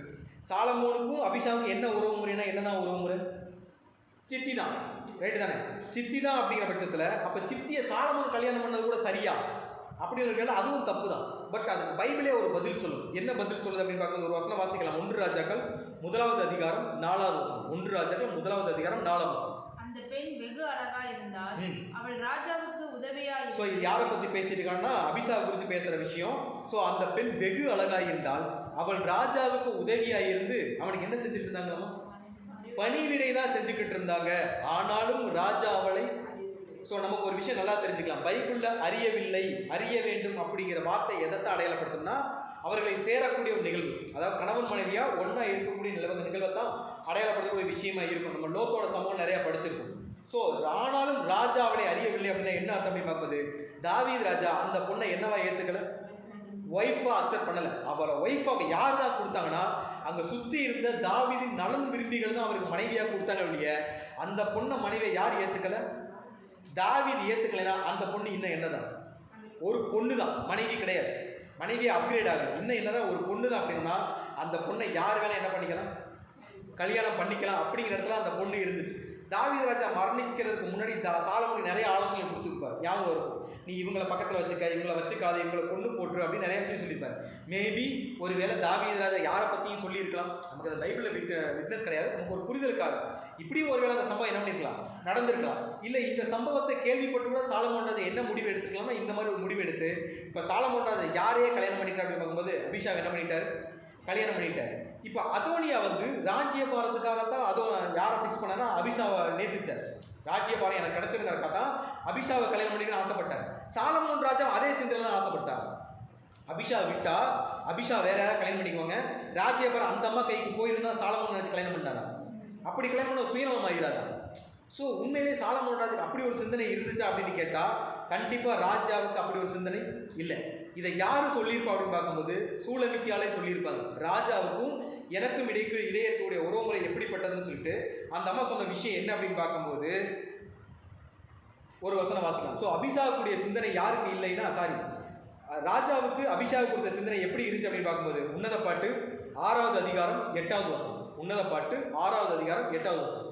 ராஜஸ்திரீகள் 60 பேரும் மறுமனையாட்டிகள் 80 பேரும் உண்டு, கன்னியருக்கு தொகை இல்லை. ஸோ அந்த அம்மா எப்படி பாடுது அப்படின்னா, இப்போ நான் இங்கே இருக்கிறேன், எனக்கு முன்னாடி இங்கே எத்தனை பேர் இருக்காங்கன்னா ராஜஸ்திரீகள் 60 பேர் உண்டு, மறுமனையாட்டிகள் 80 பேர் உண்டு, சும்மா இருக்கிற கன்னியர்களுக்கு பணிவிடை செய்யக்கூடிய கன்னியர்கள் தொகையே இல்லை. அவ்வளோ பேர் இங்கே எங்கே இருக்காங்கன்னா ராஜாவுடைய அரண்மனையில் ராஜாவுக்கு சேவை செய்யறதுக்கா இருக்கிறாங்க. இத்தனை பேர் இருந்தாலும் கூட நான் எப்படிப்பட்ட ஒரு கேரக்டராக இருக்கிறேன் அப்படின்னு அந்த அம்மா என்ன சொல்கிறாங்கன்னா 6ஆம் அதிகாரம் 9வது வசனம். ஸோ என் புறாவோ என் உத்தமியோ எத்தனை பேர் தானோ? சாலமோன் என்ன சொல்றாங்கன்னா எனக்கு இத்தனை பேர் இருக்காங்க, மறுமனையாட்டி 60 பேர் இருக்கிறாங்க, மனைவிகள் 80 பேர் இருக்கிறாங்க, கன்னியருக்கு தொகையே இல்லைன்னு சொன்னாலுமே கூட என் புறாவோ என் உத்தமியோ எத்தனை பேர் தானோ? ஸோ சாலமோன் கண்ணுக்கு அவரை சுற்றி 1000 பேர் இருந்தாலும் அவர் கண்ணுக்கு தெரிஞ்ச ஒரே கேரக்டர் யாருங்களோ? சூலமித்தியால் மட்டும்தான். ஏன் சூலமித்தியாலுக்கு அவ்வளோ இம்பார்ட்டன்ஸ் சாலமோன் கொடுக்கணும்? ஏன்னா 1000 பேர் இருக்காங்க. இப்போ சூலமித்தியால பார்த்தபோது அந்த 1000ல் ஒரு கேரக்டர் தான் யாருன்னா இந்த ஒரு கேரக்டர். 1000 பேர் இம்ப்ரெஸ் பண்ண முடியாத சாலமோனை யார் இம்ப்ரெஸ் பண்ணியிருந்தா சூலமித்தியால் இம்ப்ரெஸ் பண்ணியிருக்காங்கன்னா இவங்க 2 பேருக்கு நடுவில் சாலமோனுடைய மைண்டில் இந்த அம்மா என்னவா இருக்கிறாங்க அப்படின்னு பார்க்கும்போது ஒரு சில வசனங்களை வாசிக்கலாம். 1 ராஜாக்கள் 1ஆம் அதிகாரம் 15வது வசனம். 1 ராஜாக்கள் 1வது அதிகாரம் 15வது வசனம். அப்படியே பத்சேபாள் பள்ளி அறைக்குள் ராஜாவிடத்தில் போனான். ராஜா மிகவும் வயது சென்றவனாய் இருந்தான். சூனேம் ஊராளாகிய அபிஷா ராஜாவுக்கு பணிவிடை செய்து கொண்டு. ஸோ 4ஆம் வசனத்தில் நம்ம பார்க்கும்போது என்னதான் வசனம் இருந்துச்சுன்னா அபிஷா வந்து தாவீது ராஜாக்கு என்ன பண்ணிட்டு இருந்தாங்க? பணிவிடை தான் செஞ்சுட்டாங்க. ராஜா அவளை அறியவில்லை அப்படின்னு சொல்லிப்பாங்க. இப்போ 15வது வசனத்தில் வாசிக்கும் போதும் அந்த அம்மா என்னதான் பண்ணிட்டு இருக்கிறாங்க? பணிவிடை தான் பண்ணிட்டு இருக்கிறாங்க அப்படிங்கிறத அங்கே யார் சொல்லியிருப்பா அப்படின்னு பார்க்கும்போது அந்த வசனத்தில் சொல்லியிருக்கிறாங்க. ரைட்டுங்களா? ஸோ இந்த 15ஆம் வசனத்துலையும் அபிஷா என்னதான் பண்ணினா பணிவிடை தான் பண்ணிட்டு இருக்கிறாங்க. இப்போ யோசிச்சு பார்க்கலாமே, இப்போ அபிஷான்ற ஒரு கேரக்டர் ஆக்சுவலாக எதுக்கு தான் இங்கே வந்தாங்க? ராஜாவுக்கு ஒய்ஃபா, மனைவி ஆயிட்டா இந்த இஸ்ரேல் சமஸ்தானம் மொத்தத்துக்கும் யாரு ராணி ஆயிரலாம்? நான் ராணி ஆயிரம். 4ஆம் வசனத்துல தெரிஞ்சு போச்சு ராஜா அவளை அறியவில்லை, மனைவி அக்செப்ட் பண்ணல. அப்படிங்கிற பட்சத்தில் இப்போ என்ன சம்பவம் நடக்குது அப்படின்னு பார்க்கும்போது இந்த அம்மா வந்து ஒரு பணிவிடைக்காரி. இந்த அம்மா என்னது? ஒரு பணிவிடைக்காரி தான். இப்போ ஒருவேளை ராஜா இறந்து போயிட்டார் அப்படின்னா இந்த அம்மாவோட நிலைமை என்னது? இந்த அம்மாவோட நிலைமை என்னது? யாருமே இல்லாத ஒரு சூழ்நிலை. இவர்னால நமக்கு எந்த பிரயோஜனமே இல்லை. யாருனால? தாவீது ராஜானால எந்த ஒரு பிரயோஜனமே இல்லை. இவர் நம்மளை திருமணம் பண்ணிக்க போகிறதும் இல்லை, நம்ம ராணியாக போகிறதும் இல்லை. அப்படிங்கிற ஒரு சூழ்நிலை இருந்துமே கூட அந்த கடைசி நாட்களில் ராஜாவுக்கு அவ்வளோ பெரிய ஊழியங்களை யார் பண்ணியிருக்காது அப்படின்னு பார்க்கும்போது யார் பண்ணியிருக்கா அப்படின்னா அபிஷா பண்ணியிருக்கிறாங்க. ஸோ எங்கன்னா ஒரு பெட்ரூமில் கணவன் மனைவி இருக்கக்கூடிய ரூமில் தான் அங்கே யார் இருந்திருக்காங்கன்னா தாவீதும் அபிஷாவும் இருந்தாலுமே கூட தாவீது அவளை அறியவும் இல்லை. இந்த அம்மா அதுக்காக இவர் செய்ய வேண்டிய அந்த கடமையில என்ன பண்ணல, விலகி போகவே இல்லை. இந்த அம்மா நர்ஸானு கேட்டால் நர்ஸும் கிடையாது, சம்பளத்துக்கு வந்திருக்காங்களான்னு கேட்டால் அதுவும் கிடையாது. இந்த பொண்ணை விட்டுட்டு இவர் செத்து போயிட்டா இந்த அம்மாவோட எதிர்காலம் ஒரு கேள்விக்குறி. அதை குறித்த கவலை எங்கள் யாருக்கு கிடையாதுன்னா அபிஷா கிடையாது. இந்த ஒரு சூழ்நிலையை கூட ராஜாவுக்கு செய்ய வேண்டிய பணிவிடைகளை அந்த அம்மா என்ன பண்ணல, விட்டு கொடுக்கவே இல்லை. இந்த ஒரு சூழ்நிலையில் இந்த மாதிரி காரியங்களை யார் மட்டும்தான் செய்ய முடியும் அப்படின்னு பார்க்கும்போது நம்ம ஒரு சில வசனங்களை வாசிச்சு நம்ம தெரியும், நம்ம கலாத்தியில் படிச்சிருப்போங்கள்ல. ஆவியின் கனிகள் 9 என்னென்னா அன்பு, சந்தோஷம், சமாதானம், நீடிய பொறுமை, தயவு, நற்குணம். இது எல்லாம் இருந்துச்சுன்னா மட்டும்தான் யாருமே தெரியாத ஒரு நபருக்கு எல்லா வேலையும் நம்ம என்ன முடியும், செய்ய முடியும். ஒரு சகிப்புத்தன்மை இல்லாமல் அந்த காரியம் நம்ம என்ன செய்யவே முடியாது. ஸோ அந்த அம்மாவை குறித்து பார்க்கும்போது ஒரு நல்ல ஒரு கைண்ட்ஃபுல்லான பர்சன். நேசிக்கக்கூடிய ஒரு பெண், அதிகமான பொறுமை, அதிகமான அமைதி, அதிகமான சகிப்புத்தன்மை இருக்கக்கூடிய ஒரு பெண்ணு தான் யார் அப்படின்னு பார்க்கும்போது இந்த அபிஷா. ஸோ அதனால தான் சாலமோனுக்கு அபிஷா மேலே அளவு கடந்த ஒரு அன்பும் ஒரு பாசமும் ஒரு நேசமும் வர்றதுக்கு ஒரு வாய்ப்பாக இருந்திருக்கு அப்படின்னு குறித்து பார்க்குறோம். ஸோ ராஜ்ய பாரத்தை மட்டும் பேஸ் பண்ணி சாலமோன் யாரை இது பண்ணலை அப்படின்னு பார்க்கும்போது இந்த அம்மாவை நேசிக்கிறேன். இந்த அம்மாவுக்கு நேசிக்கிறதுக்கான எல்லா குணலட்சங்களும் அந்த அம்மா கிட்ட இருந்ததுனால தான் சாலமோன் இந்த அம்மா அளவு கடந்து நேசிச்சிருக்காரு. ஸோ இந்த பொண்ணை இவர் கல்யாணம் பண்ணிக்கிட்டார் அப்படிங்கிற மூகாந்திரங்களில் ஒரு சில விஷயங்கள் இருக்கு அப்படின்னு கேட்டோம்னா, பத்சேபால வந்து ராஜா அரண்மனை போய் சண்டை போடுவாங்க. யாருக்கான? அதோனியாவுக்காக. இந்த பொண்ணை நீ வந்து கல்யாணம் பண்ணி கூடு அப்படின்னு கேட்கும்போது அதுக்கு சாலமோன் ரீப்ளை பண்ணுவார். ஃப்ரீயாக இருக்கும் படித்து பார்த்துக்கலாம். என்ன ரீப்ளை பண்ணுவார்னா, ஏன் அபிஷாகம் மட்டும் கேட்குறீங்க? எதை கேளுங்க, ராஜ்யபாரத்தையும் கேளுங்க, சுற்றி இருக்கக்கூடிய எல்லாரையும் நீங்கள் என்ன பண்ணுங்க கேட்டுக்கொண்டு அதோனிய கிட்ட கொடுங்க அப்படின்னு பார்த்தோம்னா, இப்போ அபிஷாகையும் ராஜ்யபாரத்தையும் சாலமோன் ஒரே தராசில் வச்சிருப்பார், ஈக்குவல் வெயிட் கொடுத்துருப்பார். எனக்கு ராஜ்யபாரம் மூலம் பரவாயில்ல, யார் என்னோட போயிடக்கூடாது, அபிஷாவை நான் கொடுக்கவே மாட்டேன் அப்படிங்கிற ரொம்ப ஸ்ட்ராங்காக யார் இருந்திருப்பா அப்படின்னு பார்க்கும்போது சாலமோன் இருந்திருக்காரு அப்படின்னா, ஸோ அங்கே இருந்து 1000 மனைவிகளோட சாலமோன் அதிகமாக யாரை நேசிச்சிருக்கா அப்படின்னு பார்க்கும்போது யாரை நேசிச்சிருக்காரு? அபிஷா நேசிச்சிருக்காரு. ஸோ அபிஷாவை சாலமோன் நேசிக்கிறதுக்கு ஒரு சில மூகாதாரங்கள் இருக்கு, ரைட்டு தானே? ஆனால் சாலமோனை அபிஷாவை நேசிக்கிறதுக்கு ஏதாவது மூகாதாரங்கள் இருக்கா? சாலமோனுக்கு அபிஷாவை பிடிக்கிறதுக்கு நிறைய காரணங்கள் இருக்குது. ஏன்னா பொறுமையான ஒரு பொண்ணு, அன்பான ஒரு பொண்ணு, கைண்ட்ஃபுல், அதாவது என்ன சகிப்புத்தன்மை அதிகமாக இருக்கிற ஒரு பொண்ணு, பொறுமையான பொண்ணு, இப்படி நிறைய நல்ல குணங்கள் இருக்குது. அதனால சாலமோன் வந்து அபிஷாவை விட்டு கொடுக்கக்கூடாது அப்படிங்கிற தெளிவாக இருந்தா அப்படின்னு பட்சத்தில், ஆனால் சாலமோன் மேலே அபிஷாவுக்கு பற்றுதல் வரை. ஏன்னா உன்னத பாட்டு நம்ம படித்தோம் அப்படின்னா 2 பேரும் பரஸ்பரமாக தன் அன்பை என்ன பண்ணியிருப்பாங்க, பரிமாறி இருப்பாங்க, காட்டியிருப்பாங்க. அப்படி பட்சத்தில் அபிஷாவுக்கு சாலமோன் மேலே இவ்வளோ அன்பு வர்றதுக்கான காரணம் என்ன அப்படிங்கிற ஒரு கேள்வி யாருக்கு வந்து நிற்கிறா? நமக்கு வந்து நிற்கும், ரைட்டு தானே? ஸோ என்ன காரணத்தினால அபிஷாவுக்கு சாலமோன் மேலே இவ்வளோ அன்பு வந்துச்சு அப்படின்னு பார்க்கும்போது, இப்போ அந்த சீனரியை வந்து பிக்சரைஸ் பண்ணிக்கோங்க. தாவீது ராஜா இறந்துட்டார். யார் இறந்துட்டது? இந்த அம்மா எதுக்காக வந்தாங்களோ அந்த கடமை இப்போ என்ன ஆயிடுச்சுன்னா முடிஞ்சிருச்சு. தாவீது ராஜா இறந்துட்டார்னா இப்போ இந்த அம்மா என்ன கிடையாது, மனைவி கிடையாது, ரைட்டு தானே? மனைவி இல்லை அப்படிங்கிற பட்சத்தில் இப்போ தாவீது ராஜா இறந்து போனதுக்கு இந்த அம்மாவோட நிலைமை என்ன? இந்த அம்மாவோட நிலைமை என்னன்னா, திரும்பி ஊருக்கு போக முடியுமா? போனால் ஏற்றுக்குவாங்களா? கிடையாது. ஊர் உலகம் இந்த அம்மாவை பற்றி என்ன பேசும்? என்ன வேணா பேசலாம், ரைட்டு தானே? இந்த அம்மா மனைவி இல்லைன்னு குடும்பத்துக்கு தெரிஞ்சாலே போது இந்த அம்மா என்ன பண்ணிடுவாங்க, விரட்டி விட்டுருவாங்க. விரட்டி விட்டாலும் ஊர் ஜனம் என்ன பேசும்? 1000 தான் பெட்ரூமில் ஒன்றா இருந்திருக்காங்க, கணவன் மனைவி வாழ்க்கை வாழாமே இருந்திருப்பாங்க அப்படின்னு சொல்லிட்டு 1000 பேசும் ஊர், ரைட்டு தானே? ஒருவேளை இதை விட்டு தள்ளி போனாலும் கூட இவங்க குடும்பம் இவங்களை ஏற்றுக்கக்கூடிய சூழ்நிலையில் இருக்கா அப்படின்னு கேட்டால் அதுவும் தெரியலை. ஒருவேளை இந்த பொண்ணு அனாதையாக போனால் கூட ஆச்சரியப்படுற கேள்வி. யோசிச்சு பாருங்க, ஒரு சின்ன பொண்ணு, புருஷனை அறியாத ஒரு சின்ன பொண்ணு, 15லேருந்து 20 வயசுக்குள்ள இருக்க சின்ன பொண்ணோட நிலைமை இப்போ ஏறக்குறைய ஒரு அகதி, ரைட்டு தானே? எதிர்காலம் என்னன்னே தெரியாத ஒரு நிலைமையில தான் யாருடைய வாழ்க்கை இங்கே மாட்டிக்கிட்டு இருக்கு அப்படின்னு பார்க்கும்போது யாருடைய வாழ்க்கை மாட்டிக்கிட்டு இருக்கு? அபிஷாவோட வாழ்க்கை மாட்டிக்கிட்டு இருக்கு. அதாவது இனிமேல் என் வாழ்க்கை என்ன ஆகும்னே தெரியாது, ரைட்டு தானே? என் வாழ்க்கை என்ன ஆகும்னே தெரியாது.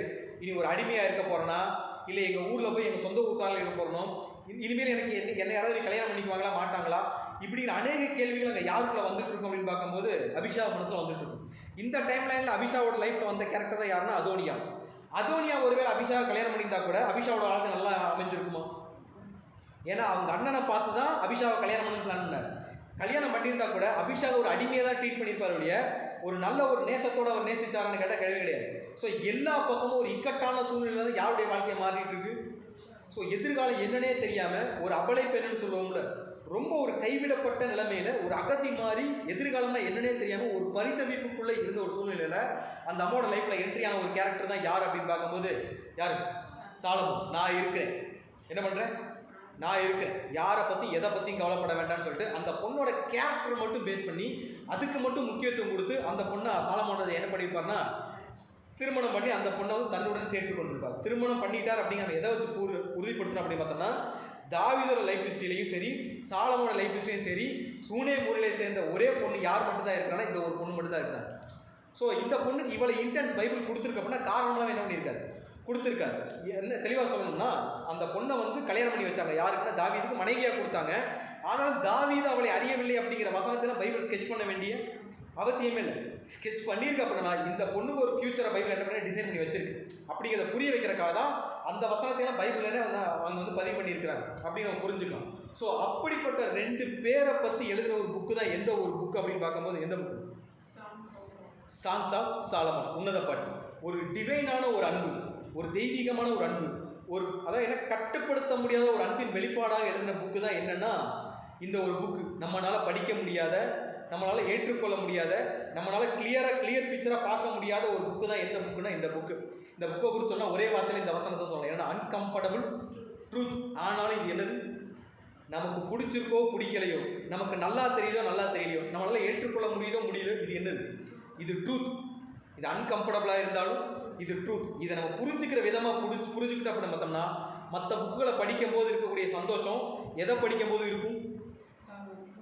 மற்ற புக்குகளை படிக்கும்போது இருக்கக்கூடிய அந்த ஒரு சந்தோஷம் இந்த அன்கம்ஃபர்டபுள் ட்ரூத்தாக இருக்கிற உன்னத பாட்டை படிக்கும்போதும் நமக்கு இருக்கும். இந்த உண்மையான இவங்க 2 பேருடைய அன்பை நம்ம புரிஞ்சுக்கிட்டோம்னா இனி எக்காலத்தை கொண்டு நம்ம எந்த புக்கை ஒதுக்கி வைக்க மாட்டோம் அப்படின்னு பார்க்கும்போது இந்த உன்னத பாட்டை என்ன மாட்டோம். நம்ம அந்த புக்கை திறந்தாலே ஒரு பதட்டம் வந்துடும். இதை எப்படி படிக்கிறது, இதுக்கு எப்படி விளக்கம் சொல்கிறது, இது எப்படி புரிஞ்சுக்கிற ஒரு பதட்டத்திலேயே இந்த புக்கை என்ன பண்ணிட்டு பார்த்துட்டு இருக்கோம். ஸோ அந்த ஒரு சிந்தனை நமக்கு வராமல் இருக்கணும்னா இவங்க 2 பேருக்கு நடுவில் இருந்தக்கூடிய அன்பை என்ன பண்ணிங்கன்னா நம்ம புரிஞ்சுக்கணும். ஸோ ஒரு சாத்தியமே இல்லாத ஒரு அன்பு. யார் 2 பேருக்கு நடுவில்? இவர் ராஜா, இந்த பொண்ணு யூதா கோத்திரத்து பொண்ணு கூட கிடையாது. அந்த உசிரோட எல்லை தேசத்தில் இருக்கக்கூடிய ஒரு பொண்ணு, நல்ல ஒரு படித்த ஒரு எஜுகேட்டர் ராஜ குடும்பத்து பொண்ணான அதுவும் கிடையாது. இந்த பொண்ணுக்கு பின்னாடி ஒரு பெரிய பேக்ரவுண்டான அதுவுமே கிடையாது. அதாவது ராணி ஆகிறதுக்கு எந்த ஒரு தகுதியுமே இல்லாமல் இருந்த ஒரு பொண்ணை தான் யார் இங்கே ராணி ஆக்கியிருப்பா அப்படிங்கும்போது யார் ராணி ஆக்கியிருப்பா? சாலமோன் ராணி ஆக்கியிருப்பார். ஸோ இப்போ அதே வாய்ப்பு தான் இங்கே யாருக்கும் கிடைச்சிருக்கு அப்படின்னு பார்க்கும்போது நமக்கும் கிடைச்சிருக்கு. ரைட்டு தானே? இப்போ நம்ம யார் எடுத்த சாலமோன் ராஜா யாருக்கு அடையாளப்படுத்த ஆரம்பிச்சிட்டோம்? ஆண்டவராக இயேசு கிறிஸ்து அப்படின்னா அவருடைய மனைவி அப்படின்னாலும் இங்கே யாருக்கு அடையாளப்படுத்த ஆரம்பிச்சிடும். ஸோ இனிமேல் இந்த புக்கை படிக்கும்போது சாலமோன் ராஜா அபிஷா அப்படிங்கிற அந்த ஒரு டோனை தூக்கி ஓரமாக வச்சுட்டு அவங்க 2 பேருக்கு அன்பை மட்டும் எடுத்து மையப்படுத்திக்குவோம். இங்கே யாரை நம்ம அப்ளை பண்ணணும்னா பிதா ஆண்டவர் இயேசு கிறிஸ்துவையும் அவருடைய திருச்செம் பிள்ளைகளை நம்மளையும் கம்பேர் பண்ணி படித்தவங்க மட்டும்தான் இந்த புக்கு இன்னும் நம்ம ஈஸியாக கன்வே ஆகும். ஸோ அதுக்கு நடுவில் இவங்க 2 பேருக்கு நடுவில் இருக்க அன்பை நம்ம வாழ்க்கையில் நம்ம எப்படி அப்ளை படுத்தலாம், இதை நம்ம வாழ்க்கையில் எப்படி நம்ம அப்ளை படுத்தி பார்க்கலாம் அப்படின்னு பார்க்கும்போது ஃபஸ்ட்டு ஒரு ரீசன் என்ன அப்படின்னு பார்க்கும்போது இந்த அம்மா யாருக்கு வேலை செய்ய போச்சு? மனைவியாக தான் போச்சு. ஆனால் கடைசியில் அந்த பொண்ணு என்னவாக தான் இருந்துச்சு. ஆனால் கடைசி வரைக்கும் அந்த அம்மா அந்த பொறுப்புலேருந்து என்ன பண்ணலை? என்னை மனைவியை இந்த மனுஷன் ஏற்றுக்கலன்னு சொல்லிட்டு வீட்டோட வெளியே வந்துச்சா? இல்லை நான் எங்கள் ஊருக்கே போகிறேன்னு போச்சா? நாளைக்கு இந்த மனுஷன் செத்து போய்ட்டு என் வாழ்க்கை என்னன்னு சொல்லி எதாவது ஃபீல் பண்ணிச்சா? எந்த ஒரு நெகட்டிவ் ஃபீல் இல்லாமல் அந்த பொண்ணு எந்த அழைப்புக்காக வந்துச்சோ அந்த வேலையை கடைசி வரைக்கும் என்ன பண்ணிட்டு இருந்துச்சு? பண்ணிகிட்டே இருந்துச்சு. ஒருவேளை இதை மற்றவங்க பார்த்தா இந்த பொண்ணை பற்றி என்ன வேணால் தப்பு பேசியிருக்கலாம். ரைட்டு தானே? ஆனால் இந்த மாதிரி முடிவை யார் மட்டும்தான் வாழ்க்கையில் எடுப்பா? எதிர்காலத்தை குறித்த எந்த சிந்தனையுமே இல்லாமல், தன்னுடைய வாழ்க்கையை குறித்த எந்த கவலையுமே இல்லாமல் இருக்கக்கூடிய முடிவை யார் மட்டும்தான் இந்த லைஃப்பில் எடுப்பா அப்படின்னு பார்க்கும்போது ஒரு கேரக்டர் மட்டும்தான் எடுப்பாங்க. யார் மட்டும்தான் அப்படின்னு பார்க்கும்போது ஒரு வசனம் வாசிக்கலாம். 1 கொரிந்தியர் 1ஆம் அதிகாரம் 27ஆம் வசனம். கொரிந்தியர் 1ஆம் நிருபம் 27ஆவது வசனம். ஞானிகளை வெட்கப்படுத்தும்படி தேவன் உலகத்தில் பைத்தியமானவைகளை தெரிந்து யாரை சூஸ் பண்ணியிருக்காருங்களாமா? ஞானிகளை வெட்கப்படுத்தும்படி தேவன் உலகத்தில் எதை சூஸ் பண்ணியிருக்காங்களாமா? பைத்தியங்க மட்டும்தான் இந்த மாதிரி முடிவுகள் எடுக்கும். தன்னுடைய எதிர்காலத்தை குறித்து எந்த சிந்தனையுமே இல்லாமல் நம்ம என்ன அழைப்புக்கு அழைக்கப்பட்டோமோ அந்த அழைப்பு, யார் நம்மளை பற்றி என்ன பேசினாலும் எனக்கு கவலையே இல்லை அப்படிங்கிற சூழ்நிலையில் யார் உள்ளே வருவான்னு மட்டும்தான். யார் மட்டும்தான் வருவா? பைத்தியங்க மட்டும்தான் அதை செய்ய முடியும். ஸோ அந்த மாதிரி பைத்தியக்காரத்தனமாக முடிவெடுத்து பார்த்த ஒரு கேரக்டர் தான் யார் அப்படின்னு பார்க்கும்போது யார்? ஸோ தாவீது ராஜாவோட ஒரு வாழ்க்கையில் அவருக்கு ஒரு தேவை ஏற்பட்டப்ப எந்த ஒரு எதிர்பார்ப்புமே இல்லாமல் உள்ளே வந்த ஒரு கேரக்டர் தான் யார்? தாவீதுக்கு மிகப்பெரிய தேவை இருக்குது, அவரை பார்த்துக்கணுங்கிற ஒரு கேரக்டர் இருக்குது. அந்த ஒரு கேரக்டரை யாருமே பூர்த்தி பண்ண முடியாத சூழ்நிலையில் உள்ளே வந்து அவருக்காக எல்லா தேவைகளையும் எந்த ஒரு எதிர்பார்ப்புமே இல்லாமல் செஞ்ச ஒரு கேரக்டர் தான் யார் அப்படின்னு பார்க்கும்போது யார்? அபிஷாக் அப்படிங்கிற அந்த ஒரு சூனிய மூளை சேர்ந்த ஒரு பெண். அதைத்தான் சொல்லியிருக்காரு, ஞானிகளை வெட்கப்படுத்தும்படி தேவன் உலகத்தில் என்ன சொல்லியிருக்காங்களாமா? பைத்தியமானவர்களை என்ன பண்ணியிருக்காரு? தெரிந்து கொண்டிருக்காரு. பலமுள்ளவர்களை வெட்கப்படுத்தும்படி பலவீனமானவர்களை சூஸ் பண்ணியிருக்காரு. அங்கே பலமுள்ளவர்கள்னா அதுக்கு முன்னாடி 10 பால் இருக்கிறாங்க. அதுக்கு தாவீதுக்கு எத்தனை மனைவிகள் இருக்காங்க? அவங்களாம் பலசாலி, அவங்க தான் ராணி. நியாயப்படி அந்த வேலை யார் பார்த்துருக்கணும்? அவங்க பார்த்துக்கணும். பட் அவங்க யாருக்குமே கிடைக்காத ஒரு இடம் இங்கே யாருக்கு கிடைச்சிருக்குன்னா அபிஷாக் கிடைச்சிருக்கு. அந்த அம்மாவும் அந்த வாய்ப்பை சரியாக என்ன பண்ணியிருக்காங்க? பயன்படுத்தியிருக்காங்க. ஸோ இது குறித்து அந்த அம்மாவுக்கு எத்தனையோ பேர் ஏச்சுக்களும் பேச்சுக்களும் புறம் கூறியிருப்பாங்க, புறம் பேசியிருப்பாங்க, எவ்வளோ காசிப்ஸ் பேசியிருப்பாங்க. அந்த மனுஷன் செத்து போனதுக்கப்புறம் இந்த பொண்ணோட வாழ்க்கை அனாத மாதிரி போயிருக்கும். பட் இது எதை குறிச்சுமே அந்த பொண்ணுக்கு என்ன கிடையாது? ஒரு கவலையே கிடையாது. இந்த அளவுக்கு ஸ்ட்ராங்காக அந்த பொண்ணு அங்கே நின்றுருக்குன்னா அதுக்கு பின்னாடி இருக்க ஒரு ரீசன் என்னன்னா, இன்னொரு வசனோட வாசிக்கலாம். எபேசியர் 3ஆம் அதிகாரம் 18வது வசனம். சகல பரிசுத்தவான்களோடும் கூட கிறிஸ்துவினுடைய அன்பின் அகலமும் நீளமும் ஆழமும் உயரமும் இன்னதென்று உணர்வு. ஃபர்ஸ்ட் நம்மளே என்ன பண்ணணும்? நம்மளே இந்த உலகம் அப்படிலாம் பேசும். கிறிஸ்தவங்களா போயிட்டாங்க, இவங்க வாழ்க்கை எதை நோக்கி போகுதுன்னே தெரியல, ஒரு நல்லதுக்கிறது கலந்துக்க மாட்டேங்கிறாங்க, ஒரு சில காரியங்கள் அட்டன் பண்ண மாட்டேங்கிறாங்க, இவங்க உலகத்தில் எல்லாம் தனியாக ஒதுங்கியே இருக்கிறாங்க, இவங்களுக்கு இதனால எவ்வளோ நஷ்டம் தான் வருது, கெட்டு போயிட்டாங்க, வீணாக போயிட்டாங்க, ஏழையாக போயிட்டாங்கன்னு சொல்லிட்டு இந்த உலகம் எவ்வளவு பேசினாலும் அந்த அம்மா அதை விட்டு என்ன பண்ணலை? வெளியே போகவே இல்லை. இன்றைக்கி நம்மளே என்ன பண்ணிடக்கூடாது? நம்ம அழைக்கப்பட்ட அழைப்பை விட்டு நம்மளை வெளியே போயிடக்கூடாதுன்னா நமக்கு இருக்க வேண்டிய ஃபஸ்ட்டு குவாலிட்டி என்னென்னா அவருடைய அன்பு என்னன்னு தெரியணும். அதோட அகலம் தெரியணும், அதோட நீளம் தெரியணும், அதோட ஆழம் தெரியணும், அதோட உலகம் உயரம் இன்னதென்று உணரணும். ஃபர்ஸ்ட் யாருடைய அன்பு? கிறிஸ்து நம்ம மேல வச்ச அன்புடைய அகலமும் ஆழமும் உயரமும் என்னன்னு தெரியாம நம்மளால டீப்பா தேவனுடைய வேலைகளை என்ன பண்ண முடியாது, செய்யவே முடியாது. அது செய்யணும்னா அபிஷாக் எப்படி தாவீதோட அன்பை உணர்ந்துக்கிட்டாங்களோ அவர் அவசியம். யார் அவசியம்? தாவீது ராஜா அவசியம். அவர் உயிரோட இருந்தால் தான் இந்த நாடு நல்லா இருக்கும், இந்த மக்கள் நல்லா இருப்பாங்க. இந்த மக்களுக்காக என் உயிர் எப்படி போனாலும் எனக்கு கவலை இல்லைன்னு சொல்ல அந்த அம்மா எடுத்த முடிவு நம்மளும் எடுத்தால் மட்டும்தான் நம்மளும் எப்படி இருக்கணும்னா தேவனுக்கு பிரியமான ஒரு வாழ்க்கையை வாழ முடியும். இதை உலகம் எப்படி தான் பார்க்க அப்படின்னு பார்க்கும்போது இதுலேயே அடுத்த வசனம் வாசிக்கலாம். 3ஆம் அதிகாரம் 19ஆம் வசனம்.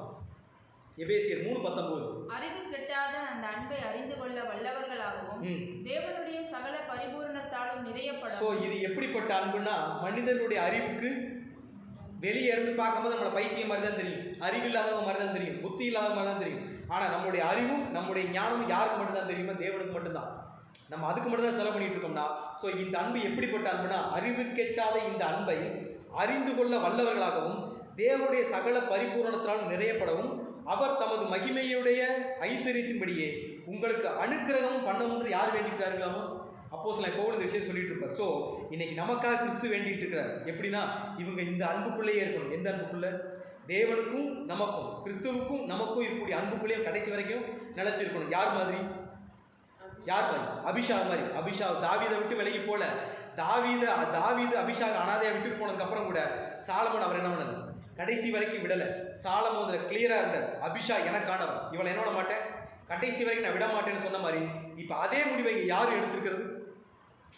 ஆண்டவரை இயேசு கிறிஸ்து எடுத்திருக்காரு. யாரை விட மாட்டேன்னு சொல்லிட்டு? நம்மளை விட மாட்டேன்னு சொல்லிட்டு அவரும் ஒரு கான்ஃபிடென்ட்டான ஒரு வைராக்கியம் வச்சிருக்காரு. என்ன ஆனாலும் திருச்சபையை நான் கூட்டிட்டு வந்தே தீர்வேன்னு சொல்லிட்டு. அதுக்கு அவர் சொல்ற விட்னஸான ஒரு வசனம் என்ன பார்க்கும்போது ரோமர் 8ஆம் அதிகாரம் 39ஆம் வசனம்.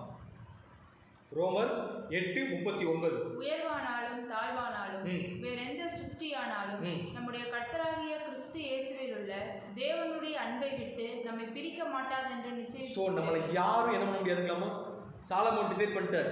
உயர்வானாலும் தாழ்வானாலும் வேற எந்த சிருஷ்டியானாலும் நம்முடைய கர்த்தராகிய இயேசு கிறிஸ்து அன்பை விட்டு என்ன பண்ண முடியலாம்? நம்மளை பிரிக்க முடியாது. நம்ம முடிவு பண்ணமோ இல்லையோ, இந்த முடிவை யார் பண்ணிட்டது? அவர் பண்ணிட்டார். ஏன்னா நம்ம அவர் அபிஷாக் எப்படி சாலமோன் நேசிச்சோ அதே மாதிரி நம்மளும் நேசிச்சோம்னா நம்மளையும் கிறிஸ்துவை விட்டு யாரும் என்ன முடியாது, பிரிச்சிடவே முடியாது. அவர் எந்த ஓட்டத்தை நம்ம நினைச்சா அந்த ஓட்டத்தை நம்மளும் முடிச்சா என்ன பண்ணிடலாம், ஓடி முடிச்சிடலாம். காரணம் என்ன அப்படின்னு பார்க்கும்போது ஒரு இன்டெக்சுவலான ஒரு ரீசன் இருக்கு. ஏன் அபிஷாக் மேல சாலமோனுக்கு அப்படி ஒரு அளவு கடந்த பாசம் அப்படின்னு பார்த்தோம்னா, அபிஷாக் வந்து ஒரு பொண்டாட்டி இல்லை. அபிஷாக் என்ன பொண்டாட்டி இல்லை, ஒரு மனைவி இல்லை, 1000ல் ஒருத்தி. அவர் 1000 பேரை பார்த்துட்டார். எத்தனை பேர் பார்த்துட்டாரு? 1000 பேரை பார்த்துட்டாரு. அந்த 1000 பேர்கிட்ட இல்லாத ஒரு பர்ஃபெக்ஷன், ஒரு நேச்சர், ஒரு லவ், ஒரு கேரக்டர் தான் அங்கே யார்கிட்ட பார்த்துருக்காருங்களாமா? ஸோ 1000 பேர் சுற்றி நின்னாலும் அவர் கண்ணுக்கு யார் மட்டும் தான் தெரிஞ்சது? அது அந்த அம்மாவே சொல்லியிருக்கு. என்ன சொல்லியிருக்குன்னா, மறுமனையாட்டிகள் 60 பேர் உண்டு, மனைவிகள் 80 பேர் உண்டு, ஆனால் உத்தமினது யார் மட்டும்தான்? அது ஒருத்தி தான். அந்த விட்னஸை யார் சூஸ் பண்ணதுன்னா அந்த அம்மாவே சூஸ் பண்ணியிருக்கு. ஸோ அப்படி ஒரு டிவைனான அன்பை வெளிப்படுத்த எழுதுகிற புக்கு தான் எந்த புக் அப்படின்னு பார்க்கும்போது இந்த உன்னத பாட்டு. ஸோ இது எப்படி சொல்லலாம் அப்படின்னு பார்க்கும்போது இந்த அன்பை வந்து அடக்கி வைக்க முடியாத ஒரு அன்பு. எந்த அன்பு? சாலமோனுக்கும் அபிஷாவுக்கும் நடுவில் இந்த அன்பு வந்து அடக்கி வைக்க முடியாத ஒரு அன்பு. இது ஓவர்ஃப்ளோ லவ்னு சொல்லுவாங்க. இந்த லவ் எப்படிப்பட்ட லவ்ங்களாமா? Overflow love. ஒரு டம்ளரில் தண்ணி ஊற்றணும் அப்படின்னா இவ்வளவு தான் ஊற்றணும் கணக்கு இருக்குது, அதுக்கு மேலே ஊற்றணும்னா ஓவர்ஃப்ளோ ஆகும். அது மாதிரி இவங்க 2 பேருக்கு நடக்கக்கூடிய அன்பு வந்து அடக்கி வைக்க முடியாத அன்பு. அதனால் நம்ம அணை கட்டுப்பாடு என்ன முடியாது. இப்போ யதார்த்தத்தை பார்த்தா எமோஷனில் வரக்கூடிய அந்த ஒரு ஃபீலிங் அதை நம்ம கண்ட்ரோலே பண்ண முடியாது. இப்போ நம்ம கோவப்பட்டுட்டோம் அப்படின்னா, ஒருத்தரோட சண்டை போடும்போது திட்டுறோம் அப்படின்னா அந்த திட்டக்கூடிய வார்த்தைகளை நம்ம என்ன காம்பஸ் வச்சு என்ன பண்ண முடியாது, அளக்க முடியாது. ஒரு வார்த்தை முன்னும் இருக்கும், ஒரு வார்த்தை பின்னும் இருக்கும். அங்கே வந்து நம்ம எப்படி ஒரு வரையறைகளை கொண்டு வர முடியாதோ, இது அன்போட வரையறைகளை கொண்டு வர முடியாத ஒரு உணர்வு. ஸோ அதனால எழுதின புக்கு தான் எந்த புக் அப்படின்னு பார்க்கும்போது இந்த ஒரு புக்கு. இதில் படிக்கக்கூடிய வார்த்தைகள் நமக்கு சங்கோச்சமாக ஃபீல் பண்ணுற மாதிரி இருந்துச்சுன்னா ஒரு சில சம்பவங்களை ரிமெம்பர் பண்ணிக்கலாம். இப்போ நம்ம ஊர் சைடு பார்த்தா நமக்கு ஒரு சில விஷயங்கள் தெரியும். அதிகமாக வந்து ஃபாரினுக்கு போவாங்க, திரும்பி வருவாங்க, இதெல்லாம் நடக்கும். பட் ஒரு 20-30 வருஷங்களுக்கு முன்னாடி இந்த சம்பவங்கள் எப்படி நடந்துருச்சு அப்படின்னு பார்த்தோம்னா, ஃபாரினுக்கு போவாங்க. எப்படி போவாங்க? ஃபாரினுக்குலாம் போவாங்க, வீட்டில் விருந்தெல்லாம் வச்சு ஃபாரினுக்கு அனுப்பிவிடுவாங்க. போயிட்டா ஒரு 5 வருஷம் அங்கே ஸ்டே பண்ணணும். இப்போ யோசிச்சு பாருங்கள், ஒரு கணவன் ஒரு மனைவி அளவுக்கு அதிகமாக நேசித்து கல்யாணம் பண்ணிட்ட 2 பேர் கல்யாணமான ஒரு வாரத்திலே கணவனுக்கு எங்கேயோ ஊருக்கு போயிட்டார். எங்கே போயிட்டார்? ஃபாரினுக்கு போயிட்டார். ஒரு 5 வருஷம் இவங்க நடத்த தொடர்பு எப்படி இருக்கும் அப்படின்னு பார்க்கும்போது 20 வருஷத்துக்கு முன்னாடி நம்ம எப்படி தொடர்பு கொள்வோம்? லெட்டர் மட்டும்தான், ஃபோனோ மெயிலோ எதுவுமே கிடையாது, ரைட்டு தானே? ஸோ லெட்டரில் மட்டுமே தான் 5 வருஷமாக கணவன் மனைவி பரிமாறிட்டு இருக்காங்க. எதை? தங்களுக்குள்ளான அன்பை பரிமாறிட்டு இருக்கானா. இப்போ 5 வருஷம் கழிச்சு அந்த நபர் வந்து எங்கேருந்து வராருன்னா ஃபாரின்ல திரும்பி வரார்.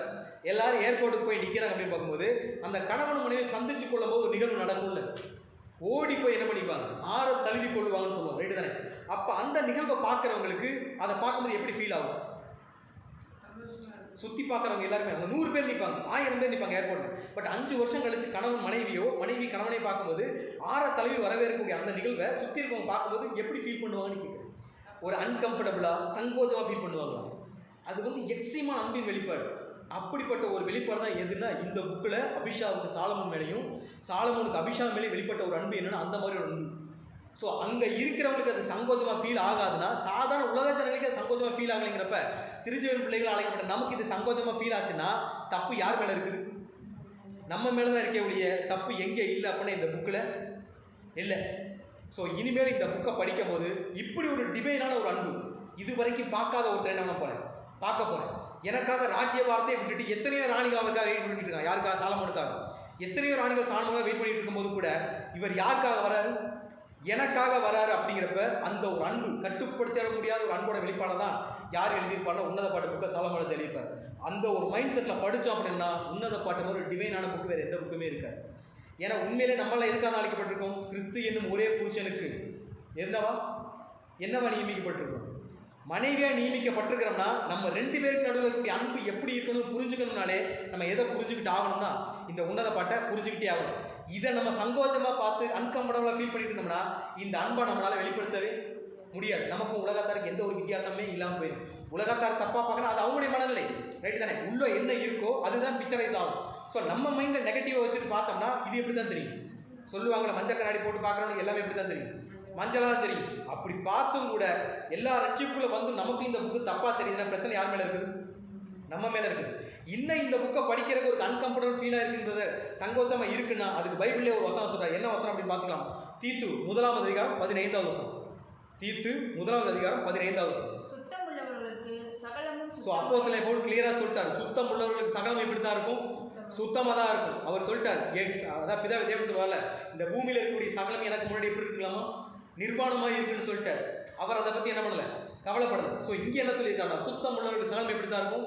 சுத்தமாக தான் இருக்கும். யாருக்கு தான் பிரச்சனை இருக்கும் அப்படின்னு பார்க்கும்போது அசுத்தம் உள்ளவர்களுக்கும் அவிசுவாசம் உள்ளவர்களுக்கும் ஒன்று எப்படி இருக்காதுங்களாமா? சுத்தமாகவே இருக்காது. அவருடைய புத்தியும் மனசாட்சியும் என்னவா தான் இருக்கலாம்? உன்னத பாட்ட புக்கு நமக்கு தப்பாக தெரியுதுன்னா தப்பு யார் மேலே இருக்குது? நம்ம மேலே இருக்குது. யார் மேலே இல்லை? உன்னத பாட்டில் இல்லை அப்படிங்கிறத புரிஞ்சுக்கணும். காரணம் என்னன்னா இது ஓவர்ஃப்ளோவான ஒரு லவ். இதை இப்படி தான் எக்ஸ்பிரஸ் பண்ண முடியும். இதை யார் தான் சரியாக புரிஞ்சுக்கணும்? ஸோ சாலமோன் மேலே இருக்க ஒரு மிகுந்த அன்புனால இப்போ யார் இந்த பாட்டை பாட ஆரம்பிக்கிறது? யார் பாட ஆரம்பிக்கிறது? அபிஷா பாட ஆரம்பிக்கிறாங்க. அப்படி அவங்க என்ன பாடுனாங்க, இவங்க அன்பை எப்படி வெளிப்படுத்துனாங்க அப்படிங்கிறத வரக்கூடிய வாரம் நம்ம தொடர்ந்து சிந்திக்கலாம். ஸோ தேவன் தாமே கேட்ட சத்தியங்களை ஆசீர்வாதம் தருவாராக. ஆமென்.